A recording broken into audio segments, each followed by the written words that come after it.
The story begins with a weak and wilted flower in front of a man who sighs, clearly disappointed. He says that without that key, it's impossible to open the door. That man is Kronos. He asks if they've managed to get the nectar, and another man replies that the Society of the Seven Stars has already begun its actions, but that Gaia and Salome have been strangely quiet lately. This other man is Zeus. Kronos, out of patience, replies that this is none of his business, even if they remain silent. Zeus apologizes, and then Kronos declares that in order to achieve something great, sacrifices are inevitable. He complains that Gaia keeps saying nonsensical things and, annoyed, steps on the flower, crushing it. Kronos says that he is not a fool like the others and that he is going to become the master of this world. Meanwhile, in a family home, everything is on fire. A photograph on the floor is stained with blood, and the murderer present looks on indifferently. He comments that he wanted to resolve everything peacefully and wonders why customers always complicate things. He turns to Yanagimoto, who has been shot in the shoulder, and asks him if he doesn't agree. Yanagimoto, the father of the family, recognizes the killer. That man is Mizukami, the leader of Australia's Team Zero. Mizukami says he thought Yanagimoto would be more sympathetic to him and accuses him of allowing his daughter to escape with the nectar recipe, as well as spreading the plans around. Despite being wounded, the father declares that he won't let Mizukami touch his daughter. Mizukami then says that he would like to share his last moments with his former companions. He is then killed, still with a smile on his face. Soon after, in the midst of a war memory, someone shouts Yasha's name, saying that there is a bearer of abilities on the other side, and that his time has come to shine. The scene is chaotic. In the middle of a thicket, a hooded man watches intently until he sees an opening. A bullet comes towards him, but he dodges it with precision and uses a knife to defend himself. Yasha goes on the attack. He's in stage 2, so he's not weak, but he's not in his best shape either. He suffers deja vu, perhaps reliving a lost memory. Even under heavy attack, with countless shots coming at him, he dodges them all. He takes off his necklace and throws it in the face of the first enemy, then finishes him off by taking his head off with a knife. A yellow energy envelops his body. He moves so fast that his blows can barely be seen by the naked eye. He thinks that this enemy doesn't seem to be a very powerful awakened one. But then another skill user appears and lunges at him with a knife. The two clash with intense force and end up disarmed. Yasha recognizes that this fight will be more difficult than he thought. He needs to finish soon before his symptoms get worse. He lands a powerful punch on his opponent, but the enemy seems just as resilient and just as strong. When Yasha tries another attack, the knives return to his hands. His opponent comments that Yasha is powerful, but that he has let him down in the end. Yasha replies that this level of power is still enough to defeat him. He lands a light blow to his enemy's stomach, who falls unconscious. At that moment, before blacking out, Yasha sees two women in his vision. One of them wonders if that boy could really be the key. The other replies, not to worry, saying that fate will do its job. When he wakes up, he's on a plane. He thinks that since returning to Japan, he has been feeling very dizzy. He doesn't know if it was a dream or a lost memory, but the word key keeps popping into his head. He has a bad feeling about it. When he arrives, he realizes that he has returned to a place he hasn't been to since he was a child with his father. He can't even remember the last time the place was used. He opens an old cupboard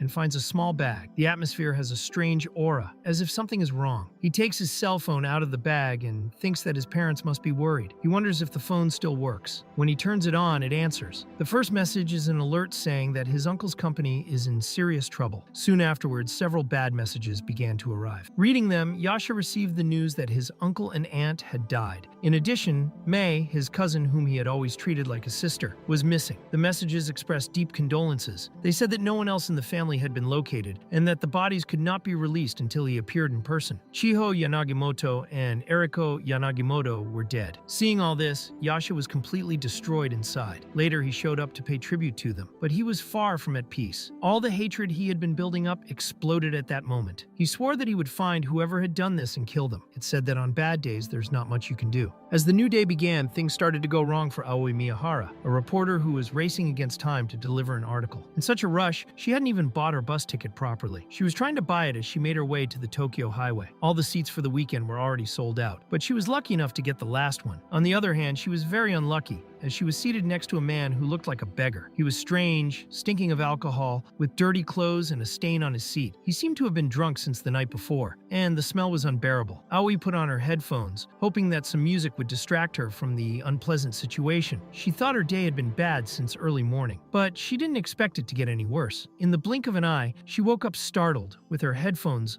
falling out and screams everywhere. There was broken glass on the floor, fire and bodies. The driver was dead. The bus had been in an accident and was falling off a cliff straight into the water. For the time being, the vehicle was stuck on the edge. Aoi realized that he had to get out of there immediately. She managed to take off her seatbelt, but as soon as she did, the bus lost its balance and began to fall. She thought she was about to die, that this was the end. Then someone grabbed her by the belt of her pants. When she looked up, she saw the same dirty, beaten man. He stared at her without saying anything. It was the same man who was sitting next to her. She thanked him for saving her, but at that moment, he realized that the bus was about to sink. Without hesitating, he threw her forcefully to safety, saving her. She wondered what that crazy man was doing as she was left behind. The bus fell into the water and exploded. She thought it was impossible for anyone to have survived that explosion. Even so, part of the bus managed to float. Meanwhile, everyone on the bridge was calling for ambulances, trying to understand what was happening. The traffic was in complete chaos, with several cars colliding. Aoi, still near the cliff, looked on in a daze. She thought that the man who had saved her was probably dead along with the others. However, someone shouted that there was a survivor. Another shout indicated that someone else had emerged. Aoi looked, and from a distance recognized the man. It was him. Alone, he was getting back on the submerged bus to save someone else. She realized that she had to tell the story to the world. There was no more time to waste trying to contact the company. Then Aoi Miyahara took out her cell phone, went live, and started recording everything. With professionalism, she assumed her position as reporter and began to narrate the tragedy before her. She reported that the bus had fallen off the avenue, plummeting off a 30-meter-high cliff. The vehicle was almost completely submerged in water, including the driver's compartment. There were 46 passengers on board. The bus left Tokyo at 10:15 a.m., but the rescue team had not yet arrived. Meanwhile, the bus was slowly sinking into the sea. In the midst of the chaos, Aoi highlighted the presence of a true hero. A man who was also on the bus at the time of the accident was rescuing the passengers by himself. Calmly, he pulled them out of the wreckage one by one and got them to safety. Aoi Miyahara herself was deeply impressed by his courage. It was at that moment that she received a message from her boss, the leader of her reporting team, asking what kind of emergency it was. He said he thought she was going to the office and questioned why she was now involved in an accident. Aoi, however, realized that this was her big chance. She was going to cover the whole accident situation in real time for her channel. She didn't have much time to gather complete information, so she began to explain the essentials. She told us that she was inside the bus when the accident happened, and despite losing her connection at times, she managed to access the servers to broadcast the report. Given the seriousness of the situation, they allowed her to continue with the live coverage on the main channel. It was then that they realized that the bus was being carried away by the sea. It turned slowly until it sank completely. Just then, a woman started screaming in despair. Her son was still inside the bus. Everyone around was saying that nothing could be done as the vehicle was submerged and disappearing into the depths. Even so, the hero took a deep breath, prepared himself, and dived into the sea. Aoi continued narrating. He said that the same man from before swam towards the bus once again. With the use of his power, he was able to gain sharp vision, as if he had X-ray eyes. He saw the seats, the luggage, and everything inside the vehicle. He managed to locate the child trapped inside.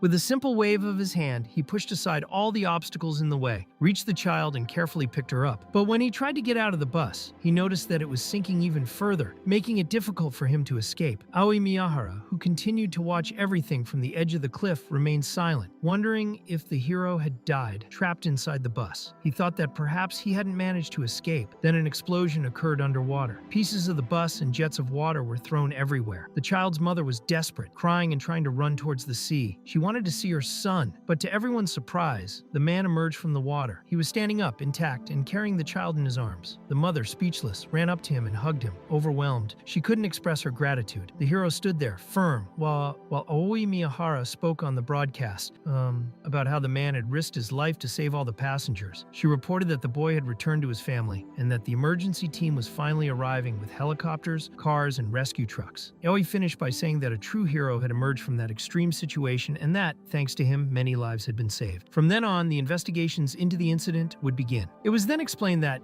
very day, the headlines were taken up by a series of accidents that happened all over Japan. The number of dead victims, many of them linked to crimes, had already reached 200 people. The scale of the events was absurd. Order was crumbling, and the safety of society could no longer be relied upon. Even in a modern society where everyone seemed to have forgotten what a real hero was, that nameless man saved countless lives. The whole world turned its attention attention to him. Who was this mysterious man? Days after the accident, Aoi Miyahara was questioned by her superiors. They asked why she had been so irresponsible, even in the midst of an emergency. They said she shouldn't have started a live broadcast without direct permission. She hadn't even called the newsroom or used the company's messaging. The team leader wanted to know if she had any idea how worried they were about her. Everyone thought something serious had happened. Aoi was touched to realize that her boss was genuinely concerned about her well-being, but he also made it clear that, despite this, she would have to write a formal letter of apology to the company. On the other hand, he admitted that the broadcast had been a success, so the letter requirement could be postponed as long as she had understood the sermon. He then appointed Aoi to be responsible for all articles involving the hero of the accident. The whole world wanted to know his identity. It was only then that Aoi Miyahara realized that she had no idea who that man was. When the emergency services arrived on the scene, he simply disappeared. She didn't even have the chance to thank him. She thought she might be able to find him using the pretext of a news report. After all, he was a hero. Surely he must be a good person, right? Meanwhile, Yasha was calling Hermes. Hermes, in a good mood, answered and asked if the citizen's hero was calling him. Yasha sternly asked him to stop calling him that. Hermes insisted, then suggested the name Nagamoto Ken. But Ken made it clear that he wasn't there to play games. He was looking for a specific person. In the city, posters were scattered everywhere with the words, "Have you seen this man?" The citizen's hero had become a public figure, but no one knew his true identity. The company where Aoi Miyahara worked was also looking for him, receiving various pieces of information. However, they all seemed to be hoaxes. People just wanted to appear. Many were even cosplaying the hero, which made it all the more difficult. Nevertheless, Aoi received a different message, something that seemed more serious. She rushed out of the company without answering anyone, ignoring questions about where she was going at such a busy time. She could only think of one thing: finding that man. Later, Aoi Miyahara was driving a small cart through the city. She was about to contact the person who had arranged to meet her near the cemetery park. When she got there, she parked and met a man who said he had seen the hero. He told her that he had met the man months before, and that he was in a terrible state. Dirty, drunk, sloppily dressed. He said he always used to drink in front of the same gravestone. Aoi walked over to the headstone, and as she read the name, she felt a strong impact. It was the headstone of the Inagamoto family. She realized that the grave had been made around June, according to the gravedigger, probably just after the accident. That explained the man's condition. He had lost his own family. She asked the gravedigger if he knew anything else about that family. Who owned the grave? Who had it made? Any information would be useful. Meanwhile, all the broadcasters and news sites were turning their attention to the case. The hero who had saved dozens of passengers in the terrible accident in June was now being sought after by everyone. His appearance was already spread out on posters. Brown hair, dirty brown jacket, white t-shirt, gray pants. He would receive medals and rewards for the lives he saved, but he never showed up to collect any. Ken at home thought that the people looking for him should have understood by now. If he could, he would destroy every one of the criminal organizations behind it all. However, his body was not in good condition. He had been facing his own limits. Even so, he still kept a mental map, planning something bigger. Ken was doing his own investigation, and in fact, he had left clues on purpose. It was a trap. He wanted them to find him. At that moment, Ken was safe, but he still had no idea of the true financial power of that criminal organization, nor did he know who its sponsor was. Even so, he planned to lure the sponsor to him. If he succeeded, he would find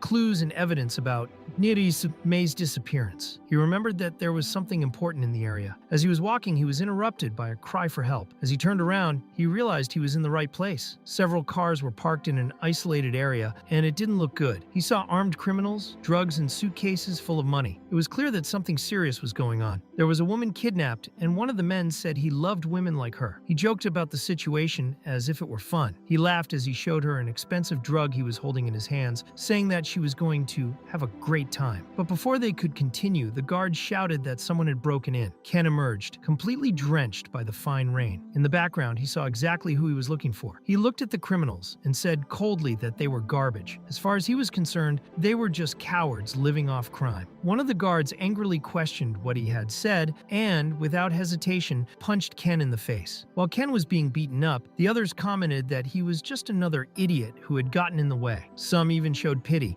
but they soon realized that something was wrong. The blows weren't having any effect. Ken then grabbed his assailant's fist and, with a simple squeeze, broke his hand. The scream was so loud that it caught in everyone's attention. Another guard advanced, but Ken knocked him down with a sharp kick to the stomach, knocking him unconscious on the floor. The room fell silent. No one else dared attack him. He said he had only defended himself. They had attacked first. It was self-defense. Even though they were afraid, some criminals insisted that he was just a man. They considered the others weak and went for it. The first had his blow easily dodged and his head sunk into the ground with a thud. Another tried to attack him with a knife, but Ken dodged effortlessly effortlessly and used his enemy's own body as a weapon, throwing him at the others. The commotion began to attract the attention of those in the background. One of the muscular thugs was sent to deal with the situation. He noticed that something was different. When he arrived, he saw the scene destroyed. Everyone was on the ground except Ken, who was still standing. The thug asked who the hell he was. Ken calmly replied that he was just a civilian passing by, and as the noise was too loud, he decided to check it out. The thug laughed, saying that it wasn't because he had beaten a few weaklings that he should think he was. He warned him that he would now be facing a real guard. Ken, however, dodged as if he were any other opponent and, with a kick, threw the man against a container. He then grabbed the man's face with one hand and, with a powerful blow, threw him to the back of the shed, where the others were. The criminals began to panic. No one could understand who the man was. One of them tried to hit back with a bottle of whiskey, but ended up on the ground like the others. It was almost comical. One by one, they were all being destroyed, and yet they kept trying. No one seemed to realize that they were being completely massacred. Immediately afterwards, a car sped towards Ken, trying to run him over. But he didn't move. When the vehicle was just a few centimeters away, he simply lifted one of his legs. The car crashed into him as if it had hit a wall. Without hesitating, he reached through the window, grabbed the driver by the collar, and threw him to the ground. The criminal started crying, begging for mercy, saying he was sorry. Ken coolly told him not to worry. He wasn't going to kill him because he needed him alive. The woman who had been kidnapped finally woke up. Confused, she looked around and wondered where she was.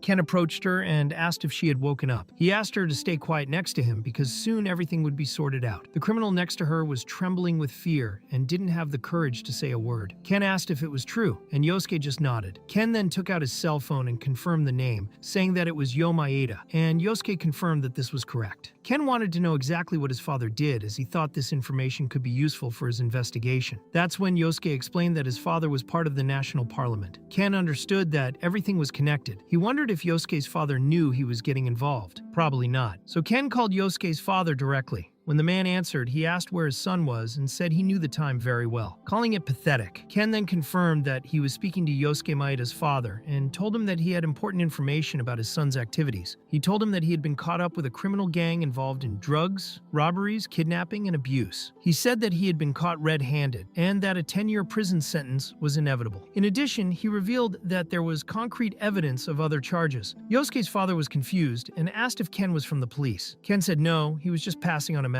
He explained that Yosuke and his friends had been responsible for a terrible act of violence, and now he wanted compensation, since they were the ones who had started it all. Yosuke's father asked if it was really true. Yosuke then just apologized to his father. Ken went on to say that he also had images of Yosuke drinking and driving, as well as knowing that the drug dealer involved was nearby, and that the kidnap victim could testify. Yosuke's father asked how much he wanted. Ken replied that he wanted 100 million, plus a written promise that no one would hurt the victim. The father said he agreed to the terms, but that the amount was too high. Ken asked if he would prefer him to open a live stream right there. Yosuke's father offered 50 million. Ken began to pretend that he was opening the live stream, and his father tried to convince him to resolve everything peacefully without causing a fuss. Ken then said that someone in Yosuke's father's position was perfectly capable of hushing up any leaks in the media or on broadcasts, and that even if an ordinary person had proof and filed a lawsuit, nothing would be taken seriously. It was the quickest and most effective way. Yosuke's father then turned to his son and said that he was just a burden. Ken ordered them to stop making excuses and demanded an answer. Yosuke's father promised that he would no longer involve the victim and that he would prepare the money. All the money would be exchanged for 100s, so as not to arouse suspicion. Ken said he was glad they had resolved everything peacefully and told them where to meet at 6 in the morning. Afterwards, he handed the phone back to Yosuke and apologized to the victim for keeping her waiting. He knew she wanted to leave, but explained that if she left now, that trauma would haunt her forever. To leave without fear, the source of the fear had to be eliminated. When dawn came, Yosuke's father appeared with the money. Everyone could leave with a clear mind. Ken took the bag with the money and handed it to the woman. She asked if he was really doing that and thanked him very much. Ken said he didn't need to thank her, but wanted to know if she knew that guy. He said that he wasn't willingly helping either. The woman said that he had saved her life. Ken, a little embarrassed, denied it. He said that he hadn't saved any lives, that he was just a bully who happened to be passing by and that she should forget about him. Yosuke's father was furious. He said said he wouldn't let Ken get away with it, as his political career could be threatened by it. So he called Yugo Mizukami, and Yugo answered to ask what had happened to his sensei. Maeda said he needed to deal with a certain man using any means necessary. He offered a reward of 50 million in cash. Yugo asked if any bullies had gotten into trouble with him, and said he would love to hear more details about this proposal. Later, the team of assassins was analyzing the images of the man known as the Citizen's Hero, the one who had saved everyone from a bus crash. The group wondered if he really was the target. One of the women confirmed it with conviction. She said it was definitely him. She recognized that face, the movements, and even the aura. She remembered it very well. Someone commented that they thought this guy had died on the battlefield and asked how he had come back to life just like that. Another woman replied that they didn't have time to panic now. The reason they were all meeting was to discuss future countermeasures.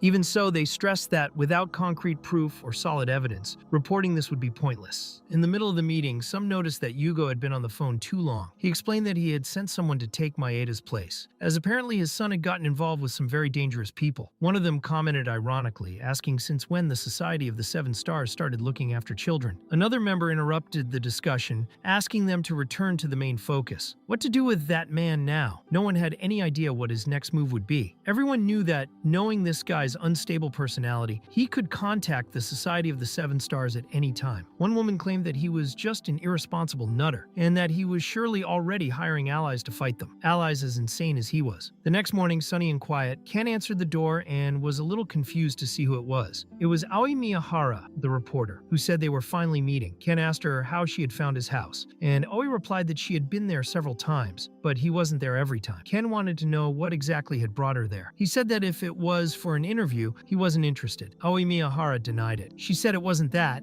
she just wanted to say a real thank you for what he had done for her. A little embarrassed, she borrowed his phone, added her number, and told him that if he needed anything, he could contact her. Ken's cell phone was organized into categories: who I call, who I receive calls from, and who I shouldn't answer. Aoi put her contact in may receive calls and commented that it was a different way of organizing contacts. She said she understood the category of not answering, but wanted to understand the criteria for the others. Ken explained that it was based on who made decisions, or whether they were people he needed to contact first, as if they were emergency contacts. Aoi asked if this meant that these people were important to him. Ken was speechless, but Aoi said he didn't need to pursue the matter. Even so, Ken added that the other category was for people whose call he couldn't refuse. Aoi replied that, in that case, perhaps she should move her number. Ken said he didn't need to. If he ignored someone who made such an effort to see him, that would be wrong. Aoi thought he sounded like someone else, and asked if he wanted to go for a coffee with her as a thank you. They went to the cafe and talked a lot, but as expected,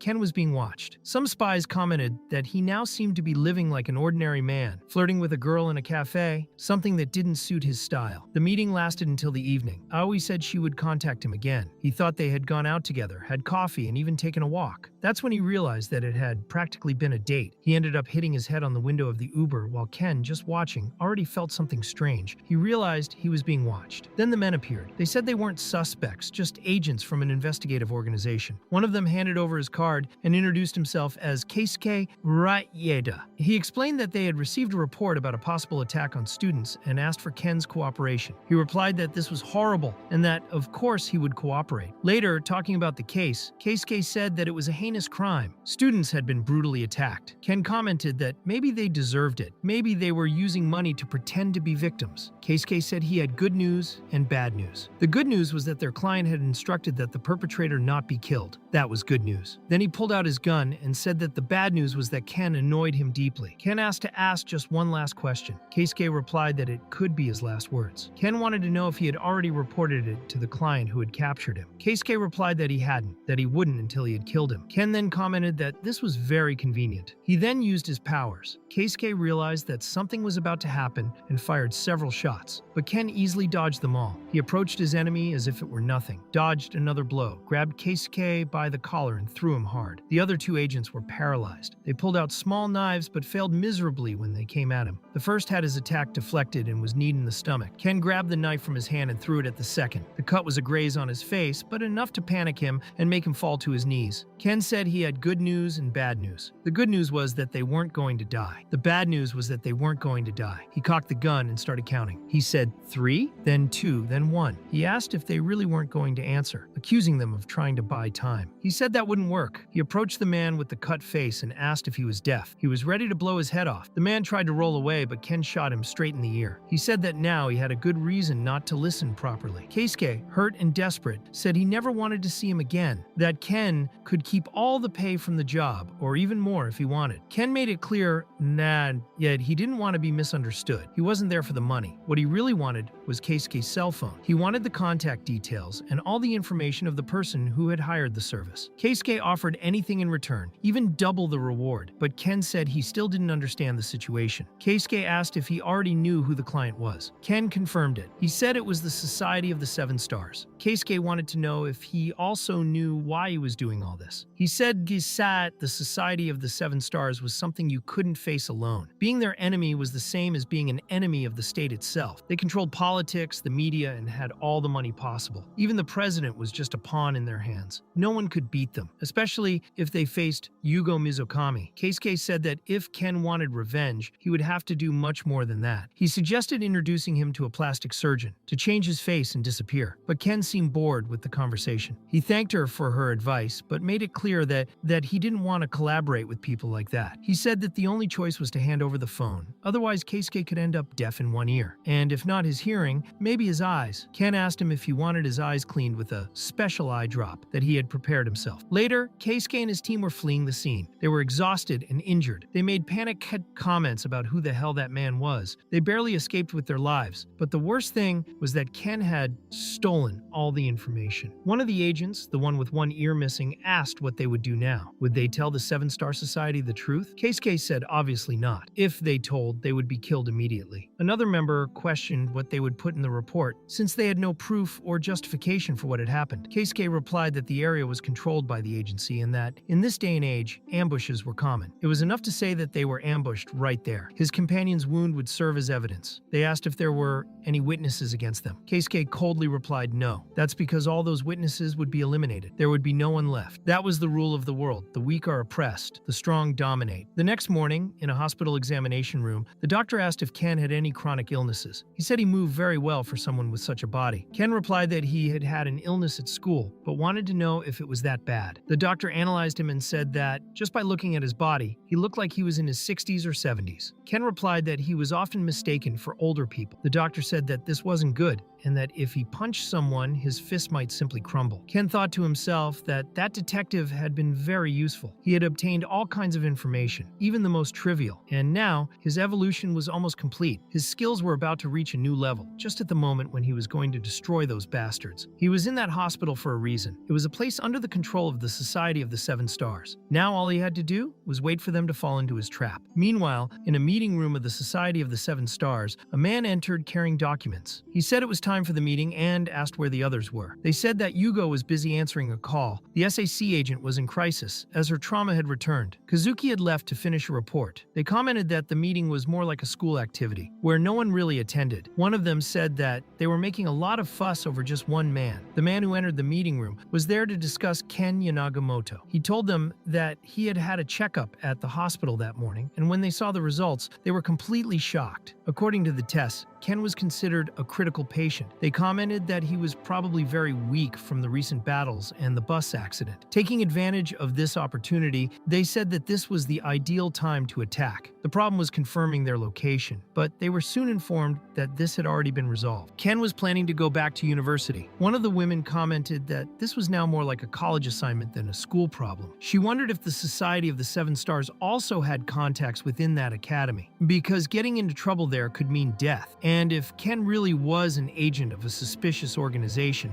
it was even more dangerous. That's when the head of the security committee, Ayano Koji, spoke up. He said that they couldn't let a dangerous element like Ken loose. As a member of the committee, he would take care of it himself. However, another participant pointed out that if a murder took place inside a prestigious university, it would be extremely difficult to cover it up. The suggestion was to use the incident as material to write an article. The person who proposed this was Kunieta Manedo, owner of the country's largest internet platform and broadcasting station. Ayano asked if they could really handle this situation with just the connections they had. That's when Kanzaki Chie, prime minister and head of the country's secretariat, said yes. She said that they had specialists to deal with this kind of problem and that they would all adapt to life at the university from the next day. Meanwhile, Ken received a call from Hermes. Hermes asked if he missed him, saying he was honored to receive a call from the hero. But Ken cut right to the chase and wanted to know how May's case was going. Hermes replied that Ken was very cold that day, but that the case would take a little longer. In return, he brought some valuable information. He said that Kuniyama was someone who might know something about May's whereabouts, and then sent her location by message. Ken wondered if he would have to involve Aki, but he also knew that she was in a dangerous situation. He asked Hermes if this was true. Hermes replied that it was, that she was in the country, but that it was a very complicated place to get to, as if it were a great enigma. He said that normally it would be difficult, but that Ken would probably make it. It was a place where all kinds of business took place, from the cleanest to the dirtiest. Ken wanted to understand exactly what it meant, and then Hermes made it simple. He said bluntly that Aki had been captured by the Council of Seven Stars. At that moment, Ken's world seemed to collapse. Hermes knew that he would be desperate, so he told Ken that he could run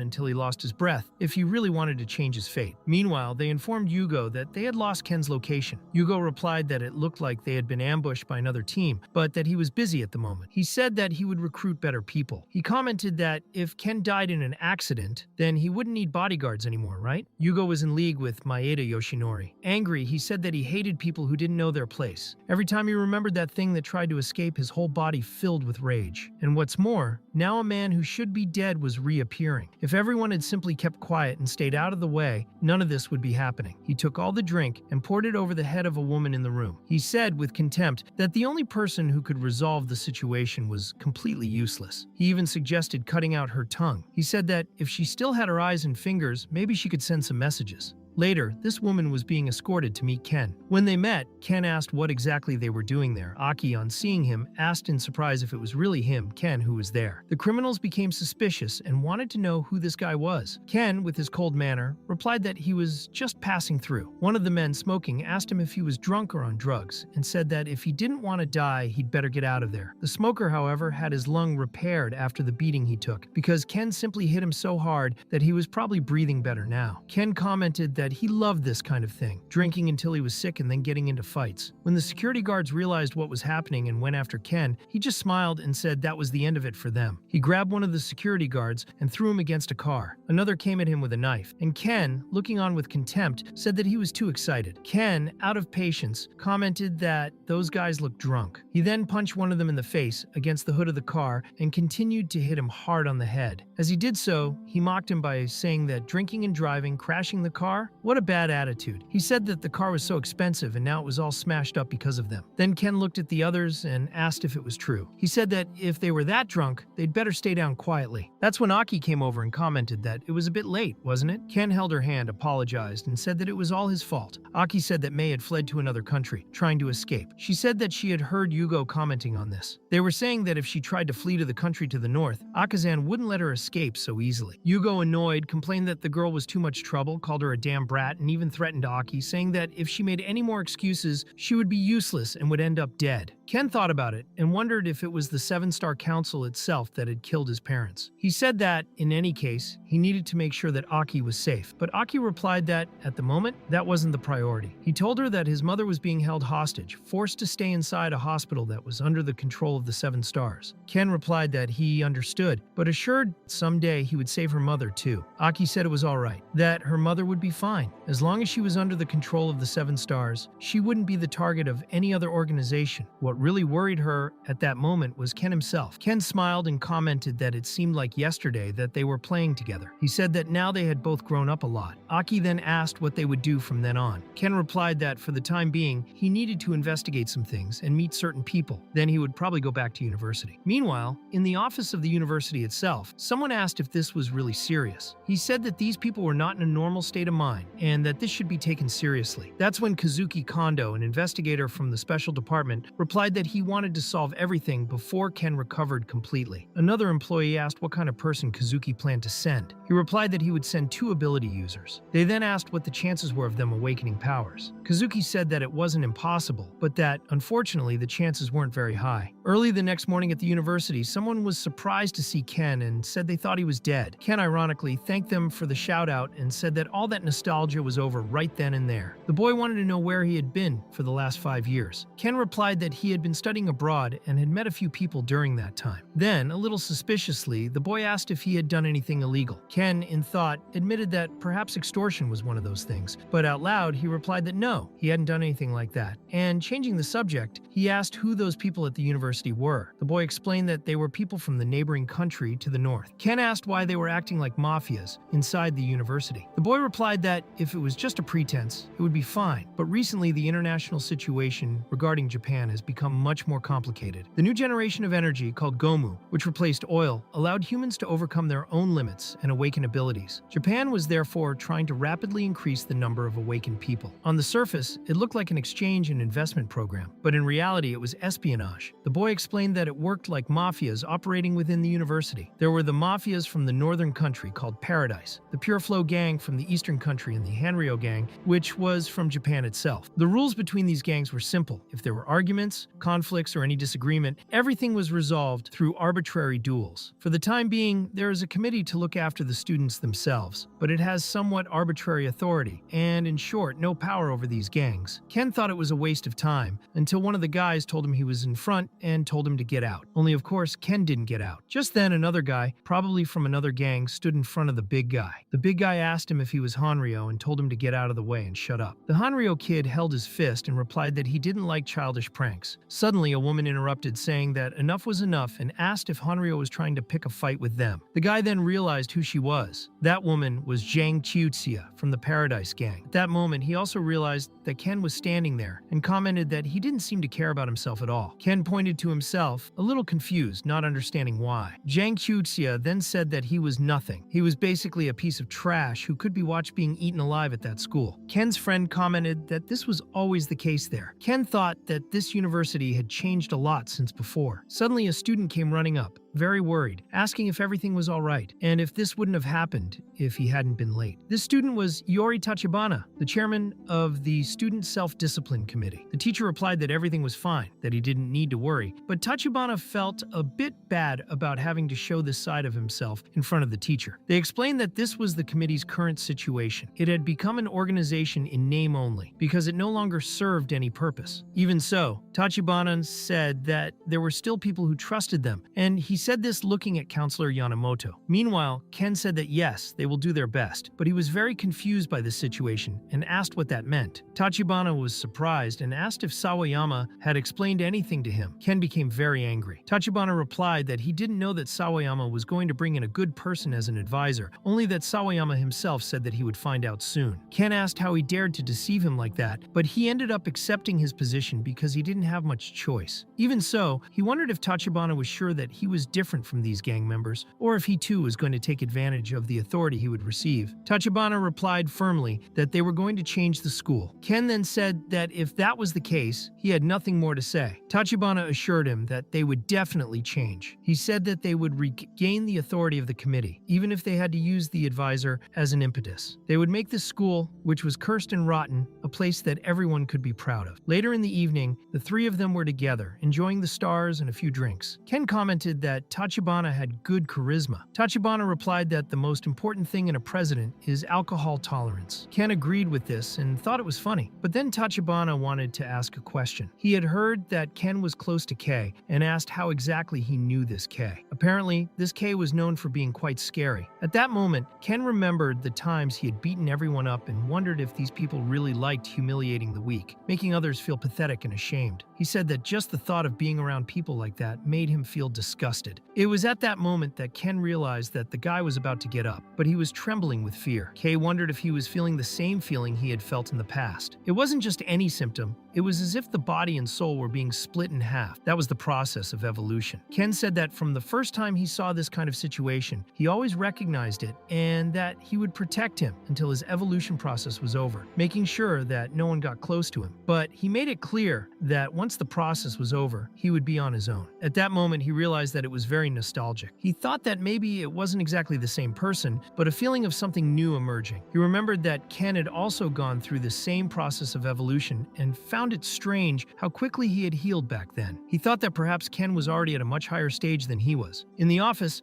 that man was surrounded by papers, documents, and a huge mind map full of connections and evidence nailed to the wall. He commented that the awakenings of the Paradise Gang, Hanryo, and even the Society of the Seven Stars hadn't caught his attention much at first. But now the situation was starting to get really interesting. That man was Kei now in the present. The next morning in the university gym, Sawayama asked if Ken wasn't hungover. Ken replied that he wasn't, and that it was only he who was weak. Sawayama commented that he never imagined that taking the job as a committee advisor would end up getting him into this kind of mess. He also said that he had finally found a place to settle down. After all, Ken didn't want to see his friends getting into trouble, right? Anyway, he was glad Ken had come here. Ken replied that he didn't accept it because he was complacent, but because he saw the true feelings in Tachibana. He said that he's the kind of person who can tell when someone is lying, and that he likes people who don't pretend to be who they are. Sawayama replied that people like that are very rare in this environment. Suddenly, Aoi Miyahara appeared, calling out to Ken, leaving Sawayama very confused, not understanding how they knew each other. Aoi Miyahara commented that it was a coincidence to meet him there, and Ken nodded back with a smile. Sawayama wondered if they were toying with his feelings, especially after that emotional conversation they'd had earlier. He wondered what Ken was doing there. Ken explained that no, he wasn't a student, as she had imagined. Sawayama commented that Ken had already been back to that place and sometimes wondered if he really was a good person. Ken completely ignored the comment and asked why Aoi Miyahara was there. She explained that she had come for an interview with the students because she had learned that many organizations were increasing their power on campus. These various gangs are dividing up the school, and since this is the largest university in the country, it attracts a lot of outside influences. In short, Aoi Miyahara came to see for herself how bad the situation was there, but until now, no one had agreed to be interviewed by her. Ken commented that he was actually surprised that she was still alive, and she responded by saying that her team leader was very angry with her. Then Ken said that if that was the case, he could try to help her. Aoi Miyahara asked if he was sure, because she couldn't interview just one student, she would need more than one person. That's when Ken pointed to Sawayama and said that, in fact, that guy over there was a teacher. Later, Aoi Miyahara began to understand the whole situation. He realized that it wasn't just a question of exchanging culture that was happening there. Sawayama explained that all those groups were being financed and supported by larger companies, except for one group, the Fluorescents. They weren't causing any trouble, they weren't covered by any organization, and they weren't a strong faction either. They were just known. Sawayama said that this was all he knew, but he didn't recommend that she tried to interview anyone from these factions. Even so, Aoi Miyahara commented that she had received permission from the university, but realized that, in practice, these people were practically untouchable. Sawayama said it wasn't quite like that. As Aoi Miyahara was an outsider, she didn't really seem to understand the situation very well, and was quite confused by the whole thing. Sawayama then commented that he had a bit of work to do now, so he let Ken explain the rest. Before leaving, he wished her good luck. Aoi Miyahara thought he was kind, and Ken responded by saying that maybe he was. Soon after, Ken asked what Aoi Miyahara intended to do now. She replied that she was going to try a little harder. Ken then told her that she could walk around campus, but only if she was next to him. At that moment, she became shy, wondering if this was like a second date only on campus. But before he could think any further, someone approached with a very aggressive tone, asking where that damn reporter was who was sticking her nose where it didn't belong. He wanted to know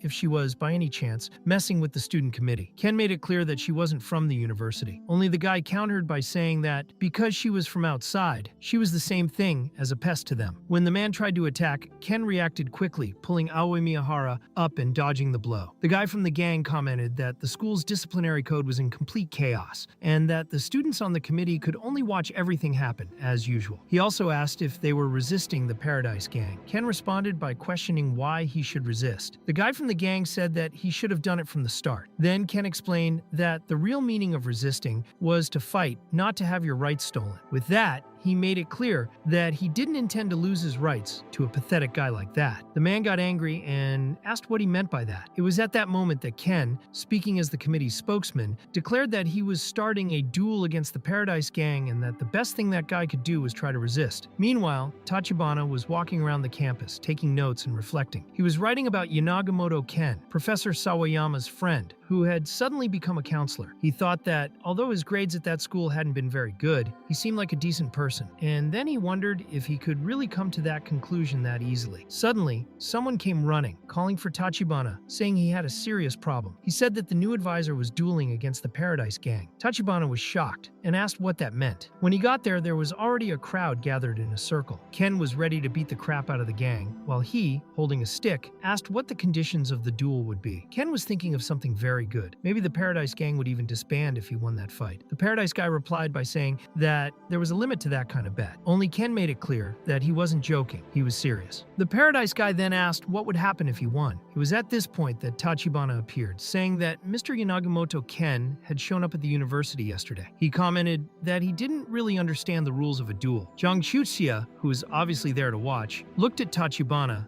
and asked if he really didn't know what a duel was. He said that it just showed how uncultured the committee was. Tachibana was extremely uncomfortable about this. He thought it was terrible not only for the committee, but for the whole school. He wondered if it was all his fault. After all, his authority as chairman was absolutely worthless. He couldn't even protect one person on his own committee. Then Ken looked at him and asked if he didn't want everything to go back to normal. Tachibana understood that he couldn't do everything himself. He replied that he knew that better than anyone. Ken smiled and said that was a great answer. With that, Tachibana became somewhat content with the situation, and the people nearby began to move away to a safer position. Even so, Tachibana commented that it didn't make sense. He said that Ken should, at the very least, be thinking about saving his own life. He said that the situation had gone too far and that they needed to bet on something completely out of the ordinary. Even though he thought it was insane, he said that Ken seemed to be someone he could trust, at least just this once. Ken, a little distracted, asked what they were really talking about, because he had ended up getting lost in the subject. Then he jokingly asked if he really wanted something to eat. The guy from the Paradise Gang said he demanded the same. If he won, the whole committee would be disbanded. Zhang Chuxia, on hearing this, encouraged him, telling him to make sure he finished that guy off. The man with the stick replied that, thanks to Ken, the committee would disappear from that school. The duel began. The man tried to hit Ken, but he dodged easily, deflecting all the attacks, even though they were fast. Meanwhile, Ken thought that perhaps the Society of the Seven Stars really wasn't supporting Paradise, because if they were, this fight would be much more intense than it was. He also wondered if they were helping Ruorang, but it seemed that they weren't, since they didn't even show any interest in the fight. As he continued to dodge with ease, people began to comment that that old man would soon lose, since Ken only kept dodging. They said he was just a big-mouthed, arrogant prick. The guy with the stick shouted for Ken to stop running and start attacking at once. Ken, already annoyed, thought that this guy was really unbearable and that it was time to take out the garbage. He then punched the man so hard in the face that he fell backwards, hitting his head on the ground. Ken, without even thinking twice, grabbed his stick, saying he was going to borrow it. The audience was in shock, saying it was impossible. He really did win with a single punch. Some even tried to justify it, saying it must have just been luck. It was then that, while drawing a circle on the ground, Ken realized that it was a little distorted. This was because someone was already approaching from behind, about to attack him. Of course, Ken dodged easily, grabbed the guy by the collar, and almost broke the poor guy's neck. He commented that that was one of those phrases that woman used to say, and that, therefore, he needed to make sure he finished that guy off once and for all. Ken started kicking the man so many times that blood flew everywhere. He practically tortured the guy right there, leaving even Tachibana completely terrified. And he even commented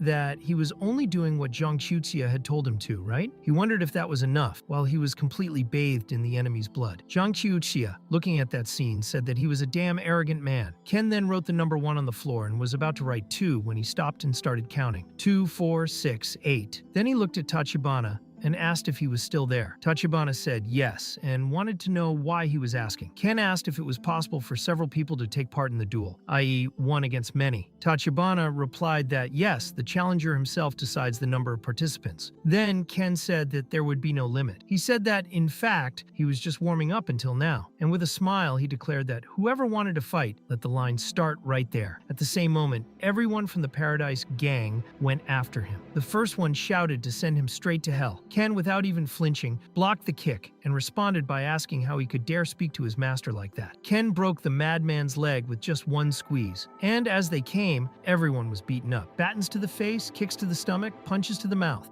When they finally thought they had him pinned down, they all went at it together, but it didn't really do any good. With a single glance, Ken blew up everything around him, throwing everyone away. Ken, observing all this, commented that he was going to have to do that gang the courtesy of teaching them a good lesson. He twirled his stick, knocking down everyone around him, and said that their master had only been joking so far. He also said that instead of thanking him for the lesson they were receiving, they were swearing at him and trying to beat him up. He asked if Japan had changed that much in the time he had been away. As he punched and beat everyone, Ken commented that he was going to teach everyone their good manners. When another member of the Paradise Gang tried to attack from above, his blow was blocked with such force that Ken broke the stick like it was nothing. Ken thought that those death threats were getting a bit sick after all. So far, no one has managed to kill him. He then knocked another one out with a punch to the stomach and commented that if they really can't kill him, they should stop talking about it and start using polite, loving words. Two of them came at him at the same time, but were beaten with sticks. Ken commented that they were really discourteous and that they were, in fact, human garbage. Observing this, Tachibana thought that this guy really wasn't lying. At the same time, he remembered the night he was having a drink with Ken. At the time, Ken had said that he saw good potential in him. Tachibana, a little lost, asked what he meant by that. Sawayama, who was with him, responded by saying that it was great that Ken had recognized him, because that was a very good thing. Tachibana, curious, asked potentially what for. Sawayama explained that he wasn't very good with words, but what Ken was doing was complimenting him. He then asked if Tachibana had ever heard of the term dirty beggar. Tachibana, confused, replied not very well. Then Sawayama said he was going to give a special lesson on the subject. He explained that dirty beggar is a term to define a person who wanders around, who never finds their place, who, even if they receive money or something valuable, it never changes the essence of their existence. No matter how much they achieve in life, they will always carry this nature, but at least they know how to differentiate between what is useful and what is not. He said that Ken had been in this situation for a long time, that, even alone, he was always surrounded by enemies, murderous intentions, fear, and everything he hated most. But after going through all that, he learned to use his strength to distinguish between what is really worthwhile and what is not. Ken knows better than anyone who is competent and who is not, who deserves to be treated like dirt and thrown away, and who deserves respect. Sawayama concluded by saying that Ken is that kind of man. He's the kind of man who stands out from other humans. As he said this, Ken crushed another skull without a second thought. Sawayama then concluded that this was the true story of Yanagamoto Ken, the dirty beggar. Ken then told one of the guys to open his eyes. He said that he really had no idea how many people he had beaten so far and asked if it was good enough or if by any chance his ear was clogged. He said that if that was the case, he could tell him himself. The poor guy, all broken up, his nose bent and bleeding, started counting the losers one by one. Meanwhile, Jiang Chutsia, watching everything, wondered how it had come to this. He said that he was a real monster and wondered why this monster was there in the school. Then he looked at Tachibana and asked if, by any chance, it wasn't all his fault. She commented that she'd heard they were hiring mercenaries from outside, and immediately assumed that it must have been Tachibana's own doing. But right away, Tachibana told her to stop talking nonsense and find her place. Yanagamoto had already studied at that university, and at that moment, Jiang Chutsia realized that she too was being underestimated. All her fighters were now down, and the Paradise Gang was about to collapse. She urgently needed to think of a way to get everyone out of that situation. Meanwhile, Ken stressed that his condition was very simple. If he won,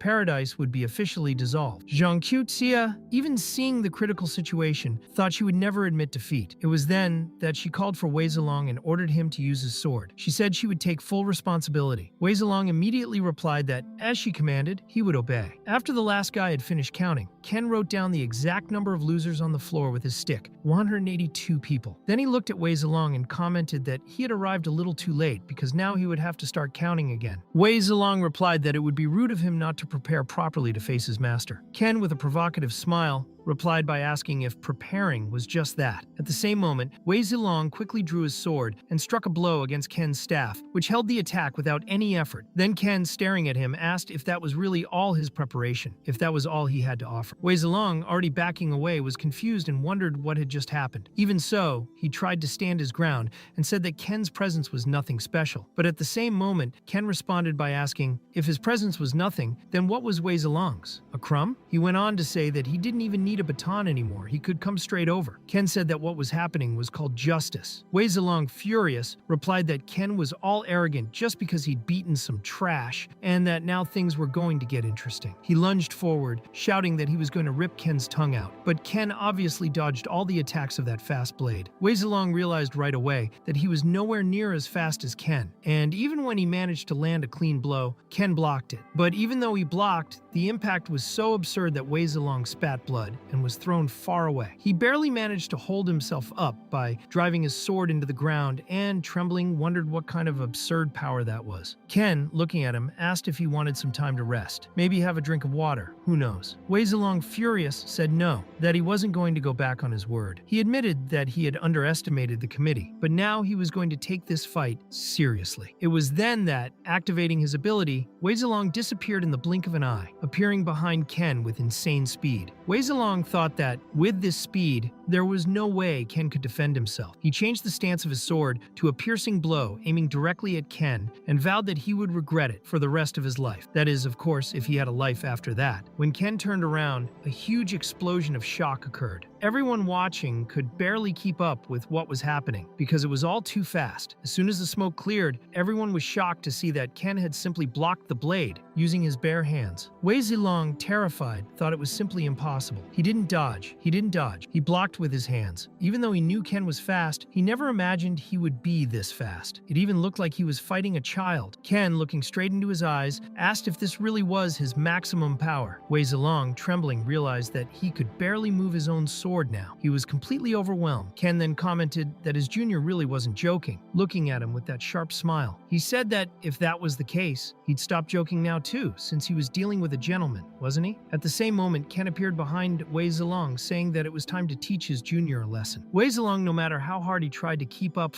with those absurd movements, simply wasn't fast enough. Ken managed to dodge all the blows, but Wei Zilong thought that, from this distance, he could kill him with a single blow. The poor guy didn't even notice when he was grabbed by the neck and lifted up. He could barely breathe and realized that at this rate, he would die. Then Ken took his sword and said that it looked good, nice even, and that he was going to borrow it. Soon after, he dropped Wei Zilong, almost out of breath, on the ground. Ken went to his 182 marker, broke the blade of the sword, and turned the number 2 into a crooked 3. Ken said that the sword was cheap, not that good. He threw half the blade to Wei Zilong's side and commented that he thought the sword would be better than her own master. Then he turned to talk to the real leader of the whole thing and said that they had an agreement, but apparently they didn't. Zhang Qiuxia was desperate. She thought this wasn't supposed to happen and didn't understand how things had gotten to this point. Ken then asked if she had any more men to fight him. Zhang Qiuxia was so angry that she had no words. The whole university was now muttering that Paradise had been destroyed. They had simply lost everything, even Elong. Meanwhile, Zhang Qiuxia listened in despair, trembling and breaking out in a cold sweat, realizing that Paradise had really fallen for good. All she could think was that this was bullshit. She didn't understand how it had all ended up like this, and she wondered where that insane lunatic had come from. When everything calmed down a bit, Tachibana realized that, surprisingly, there was no longer any confusion. Several gangs had started to get together to gather what was left of Paradise, and most of the factions had stopped arguing against the committee. Many normal students were also worried about the situation and weren't celebrating. Tachibana approached to talk to Ken. He whispered something and Ken asked if everything was really all right. Tachibana replied that he was actually worried about putting another burden on Ken's back, but he told him that everything was fine and that he would confirm it first. He then approached Zhang Qiuxia and asked if they were what? Foxes, chickens, or dogs? The translation of the work explains that these are specific terms. At first,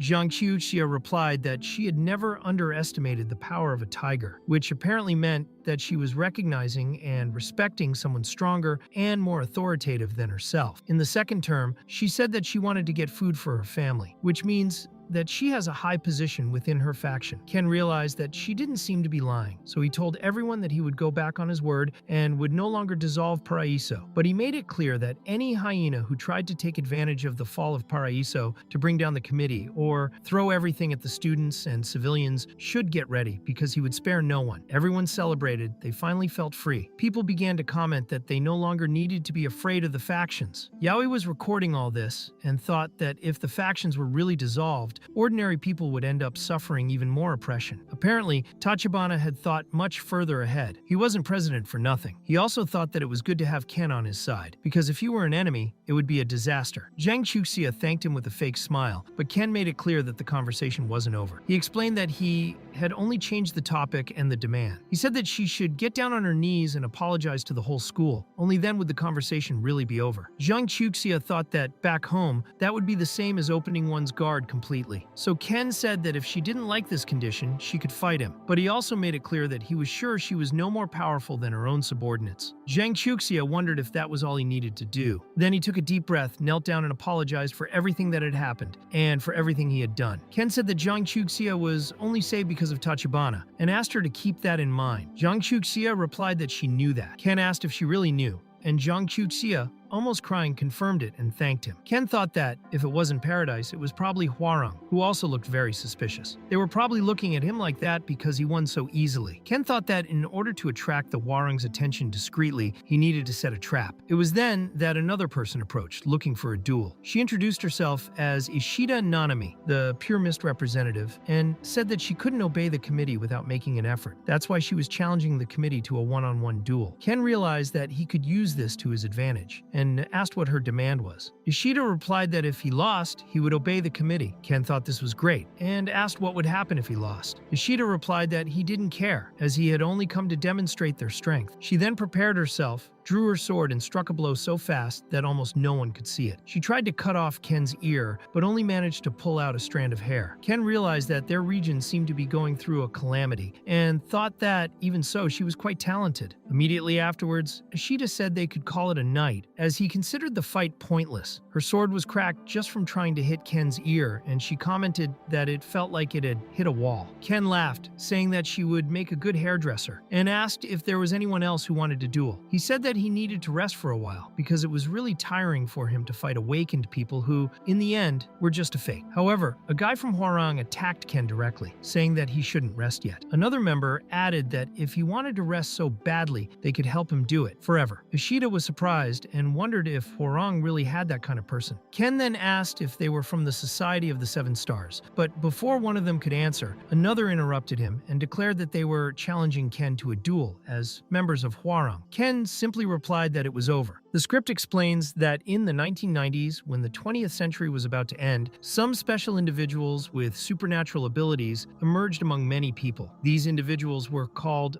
ability users, people who broke human boundaries and controlled energy within their own bodies, transcending the human race itself. They not only had much sharper senses, but also extremely enhanced physical abilities. At the first stage, skill users had strength and physical capabilities 4 times greater than those of normal humans. In the second stage, this strength increased to 16 times more, and continued to grow exponentially. These skill users, when compared to ordinary humans, could easily defeat an entire army. However, there were side effects. A mysterious phenomenon began to occur, causing the bodies of skill users to collapse and die. It was then that unknown entities and pioneers brought a certain drug. This drug not only prevented users from dying, but also had the power to create new ability users. With this, it was possible to control and even manufacture extremely powerful artificial humans. Nations and organizations invested heavily in this, producing especially second-stage users, many of them with direct support from their own governments. These users did things that would have been impossible for anyone else. Sending one of these on a mission meant guaranteeing success at all costs. That was the common wisdom until then. But at that moment, the Hwarang members were completely destroyed by Ken. He asked if they were deaf and wanted to know who had sent them. One of the guys replied that he had already said he was from Hwarang, and if he was going to kill him, he should do it soon. Ken threw him to the ground and replied that that wasn't going to happen, because if he wanted to, he would have killed him a long time ago. Meanwhile, another Hwarang member, who was watching the whole thing, held up his knife and thought that this was terrible. He considered making a surprise attack, but Ken, without even turning around, said that he didn't care if he wanted to attack from behind, as long as he was ready to deal with the consequences. Ken was beginning to lose patience, calling them insects, which kept appearing over and over again. At that moment, he felt his soul being crushed. Ken's mere gaze seemed to run through him like a blade. It was a murderous intent, so intense that he almost vomited with fear. The boy was so terrified that he threw himself on the floor and started screaming. He thought that even the executives of the Society of the Seven Stars weren't that scary. In his mind, that guy was much more powerful than anything he had ever seen. Terrified, he ended up giving everything away. He confessed that they weren't really Hwarang, which made the other guys furious, but Ken wouldn't let anything get out of hand. As well as him being there was a reporter recording and ready to televise everything. Ken looked at the two of them and asked what they were going to do. They simply started running. They ran desperately, without looking back. Ken said that this was actually a good thing. He didn't care. He wasn't going to waste energy running after them. Then, he turned to the boy with the knife and asked if he could at least tell him where those two had come from. The boy remained silent. Ken just said that he didn't really expect an answer. Deep down, he realized that Hwarang was only being used as a tool within that school. Ken approached the boy and explained that the decision he had made earlier was not a bad one. He said that if he had made the wrong choice, he would have ended up setting an example for the others too. The boy, frightened, just wondered who the hell that guy was. Ken looked at him and asked if he couldn't tell just by looking. He said he was just a student who came back to the university to bully the new students. Later, while the two guys who ran away were trying to hide, one of them asked what kind of monster that was. The fat man replied that he had to go back to that person and tell him everything that had happened. But when they least expected it, Ken was already there, with his arm around him, smiling, and calmly asked who this person was that they so desperately needed to find. Ken said that everyone there wanted to go home alive and with a smile on their face, didn't they? The skinny man replied that even if they messed with them, Ken wouldn't get away with it. He asked if he was okay with something happening to his own family. Ken commented that one of them was talking too much, while the other remained completely silent. He knew what was going on, but he didn't know what might happen and if Ken decided to simply split his mouth in two. Without waiting any longer, Ken shoved his hand into the fat man's mouth. After a loud scream, the other was terrified. Ken had only knocked out a few teeth, no big deal, so he looked and asked if that was enough. Soon after, he approached the other boy, saying he had an even better idea. The boy panicked, desperately begging Ken not to come any closer. Later, at sunset, rumors began to circulate about what had happened earlier. People wondered if it was really true and wanted to know where the council representative was who had gone after those guys. That's when Urokuran, the one who used to be very peaceful, appeared and asked if Mr. Yamamoto was no longer there. Aoi Miyahara replied that he had left earlier and asked if she wanted to leave a message. Urokuran said that, in fact, she wanted to invite him for a cup of tea and thank him personally for his impressive work and human effort. Aoi Miyahara found that sentence very strange. She commented that she didn't think he was that kind of guy, but Urokuran told her not to worry because he knew that child very well. Then it's explained that after that incident, the atmosphere at the university changed completely. The student committee became much more respected. Paraiso collapsed completely. All the members left, leaving only the name of the organization. Hwarang came under the direct supervision of the committee, but many members also quit. Several members of Pure Mist remained, but became an organization subordinate to the committee. Reporter Aoi Miyahara, who covered the whole scene and wrote several articles about it, even received an award and was widely recognized in the media for her work. Meanwhile, Ken was thinking that the Society of the Seven Stars was already starting to move. He was watching a fight that was taking place at the moment. Ishida Nanami was fighting alone against several members of Hwarang, and Ken reflected that for him, who was moving alone, stabilizing the university was absolutely crucial. At that moment,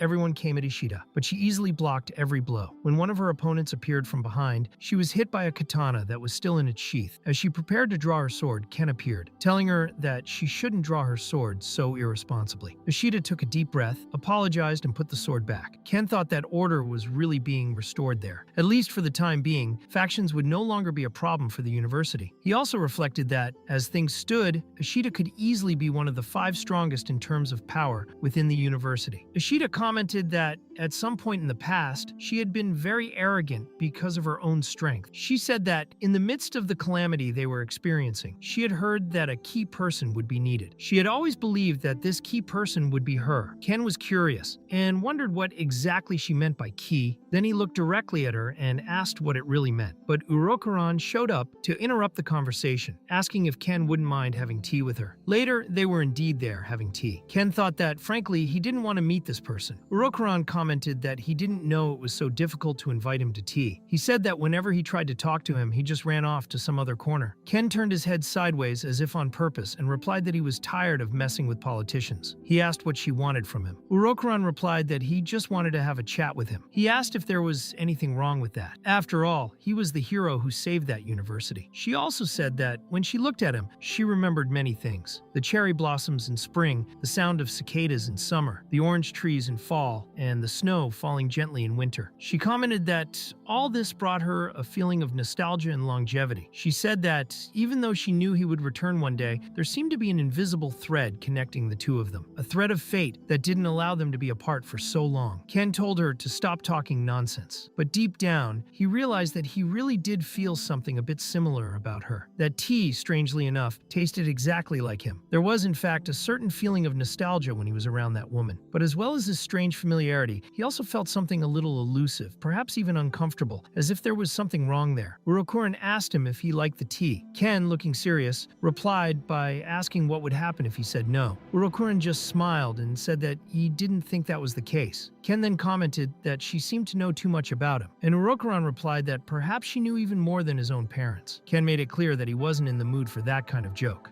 Urokuran then explained that he was free to leave if he wanted to. He said that the cafe, called Green Cafe, was controlled by Floricente and was the perfect place for those who wanted to have a quiet conversation away from prying eyes. At that moment, Ken noticed something specific. Even though Floricente had a huge presence and popularity, there was no one outside looking in. Nobody even seemed to notice the place. So Urokuran explained that it was no big deal. She said it was just a small adjustment she had made. She commented that without a specific guide to take someone there, the place was as inconspicuous as any tree on the side of the road. Ken looked at her once more and thought that this woman was certainly not normal. And to tell the truth, he wasn't even sure if she was really a woman or even human. Later, in the office of the Deputy Director of the National Security Committee, Utsuka Ryuji asked if Hwarang and Paradise had been defeated. The messenger confirmed that they had, saying that they no longer had the same influence as before. Ryuji then asked which faction was responsible for this, since Paradise's base was Akasan itself, and Hwarang was supported by the Society of the Seven Stars. The messenger explained that, in fact, it seemed that just one man had done it all by himself. Ryuji wondered if America had intervened, but the messenger replied that, in fact, everyone was as confused as he was about the situation. Ryuji then commented that it looked like an awakened one had appeared and ordered a car to be prepared immediately, as he was going to make contact himself. Just then, Ayano Koji, the chief executive of national security, appeared. He found it surprising that someone with the position of deputy director was getting involved in a simple university dispute. Ayano reprimanded Ryuji, saying that he should think again before taking this kind of action. But Ryuji replied that this matter was important enough to justify his personally going there. Ayano insisted that it would be better to send soldiers for this task, since they follow orders and are strategic weapons. He then approached in a very intimidating manner and asked if Ryuji intended to continue this misunderstanding of the awakened. Ryuji, irritated, ordered him to watch his words, and one of his subordinates appeared, trying to calm the situation so that it wouldn't get out of hand. But Ryuji, overcome with rage, grabbed the subordinate by the neck and threw him to the ground, all bruised up. Then, looking at Ayano, he said that they didn't understand much about awakened ones, but that he would explain. Awakened are not just strategic weapons. They are one-man armies. Unlike weapons, they communicate, cooperate, and negotiate much more easily. Ayano asked what they would do if they became uncontrollable monsters. Ryuji replied that although they possess monstrous strength, deep down they are still human, and he sincerely said that he believes he can convince them in a conventional way. Meanwhile, Ken received Ryuji's call and asked Urokuran if he could use the place. Urokuran replied that, if that was the case, she would withdraw for a while, as it seemed he was about to resolve a very complicated matter. Ken commented that he had decided to meet with them because they were quite persistent, but he also thought that the future looked bleak. Urokuran said that if he accepted this as fate, it could become something meaningful, as trials are always part of a hero's path. Soon afterwards, Ken and Ryuji entered the Green Cafe. Ryuji was confused, as he had never noticed the place before. Without wasting any time, Ken pulled up a chair, sat down, and got straight to the point, asking what the Deputy Director of National Security wanted with him. Ryuji replied that he wasn't there to propose any complicated contracts, but to offer a cooperative relationship in emergency situations. Ken, suspicious, asked if this didn't mean, in practice, that he wanted to turn him into a government puppy. He made it clear that he had already been used as a guinea pig in experiments in America, lived as a mercenary for many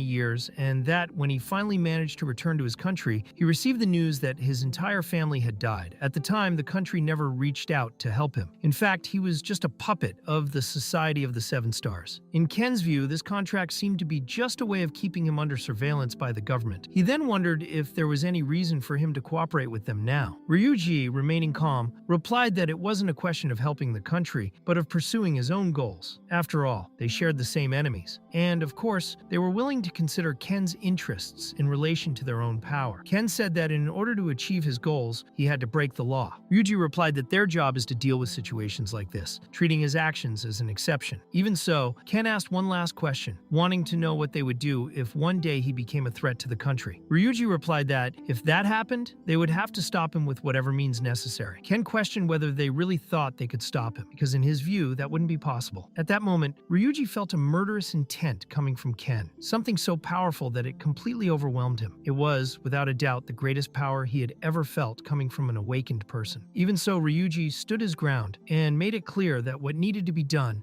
would be done. The two stared at each other with intense tension. Ken commented that Ryuji was no good in politics because he couldn't lie. Ryuji replied that, to tell the truth, even the director didn't like Ken's current attitudes anymore. Even so, Ken agreed, but said that he was only accepting this because he liked Ryuji's attitude. Soon afterwards, he stood up, still a little shaky. Ryuji said that he could help Ken whenever he needed it. Ken then asked if he could help him find Mei Yamamoto and Kyoko Kunikiyama. Ryuji said that Kunikiyama was in a nearby hospital and that he would send him the possible locations to help him. He also asked Ken to get in touch as soon as possible. Before leaving, Ryuji said that they would see each other more often from now on, and Ken agreed. At that moment, Ken received a notification on his cell phone and commented, a little absent-mindedly, that that was it. Aoi Miyahara responded by asking what kind of lazy answer that was and asked if he didn't want to talk to her. Ken, surprised by the sudden tone, asked what was going on. Aoi Miyahara explained that, thanks to him, she had received an award and wanted to thank him. She asked if they could meet or if he was busy. Ken replied that he had just finished his chores, so it was quiet, and asked her to wait for him in front of her house. Aoi Miyahara agreed, saying it was a date. Meanwhile, in Kei's office, Yosuke informed him that this time he had brought a mercenary from America and that he would certainly take Ken down. But Kei replied that this would only slow things down and cause more unnecessary casualties, so he ordered Yosuke to get back to work immediately. Yosuke, however, insisted, saying that this time it was different, as they had prepared a completely new plan. He said that if Ken really was an awakened one, they were ready to deal with him now. Kei wondered if that was even possible, remembering that last time they only had second-stage skill users. Yosuke replied that they now had Snowcat and Scavenger, two mercenaries who had fought against Ken when he was still a mercenary. Both were extremely experienced, professional, and perfect for that fight. The two were already in position. Snowcat asked if this wasn't a waste, as they could at least play a game of revenge. He said it was no fun killing like that. Scavenger replied that it was just a mission and told them to check that all the residents had been evacuated. Snowcat grumbled that it was getting too boring, but at the same time recognized that this was their chance to finally defeat Yasha. Because there's that old phrase, you can't beat someone who likes what they do. At that moment, Ken was already in their sights. Snowcat commented that they had to make the most of the mission. Suddenly, however, Aoi Miyahara appeared on the scene, a little late, but she arrived. Snowcat got angry and asked if the residents had been evacuated. Scavenger replied that she was just a reporter who was close to Yamamoto. Scavenger commented that if the media got wind of what was going on there, it would be a big problem, so he ordered her to be killed quickly. Snowcat, with a cynical smile, said that if she wanted to blame anyone, she'd better blame the monster that was right in front of her. As soon as the shot was fired, the sound of the shot echoed and blood fell to the ground. However, it wasn't Aoi Miyahara's blood, but Ken's, who blocked the bullet by simply holding it in his hand, kneading it with his fingers and throwing it to the ground. Ken realized right away that this was no ordinary ammunition. It was specialized ammunition against skill users. Aoi Miyahara, desperate, asked if he was all right and confirmed that it had been a gunshot. Ken told her to wait there because he would be back soon. He then activated his ability to trace the source of the bullet. With his enhanced vision, he could see a white cap on top of a building. He recognized right away that it was Snowcat's cap and thought that he had finally found that bastard. He reflected that these enemies were coming one after the other, but as far as he was concerned, they were just amateurs. That kind of tactic only worked against losers. Ken moved quickly toward the cap, but realized that it was just bait. Snowcat mocked him, saying that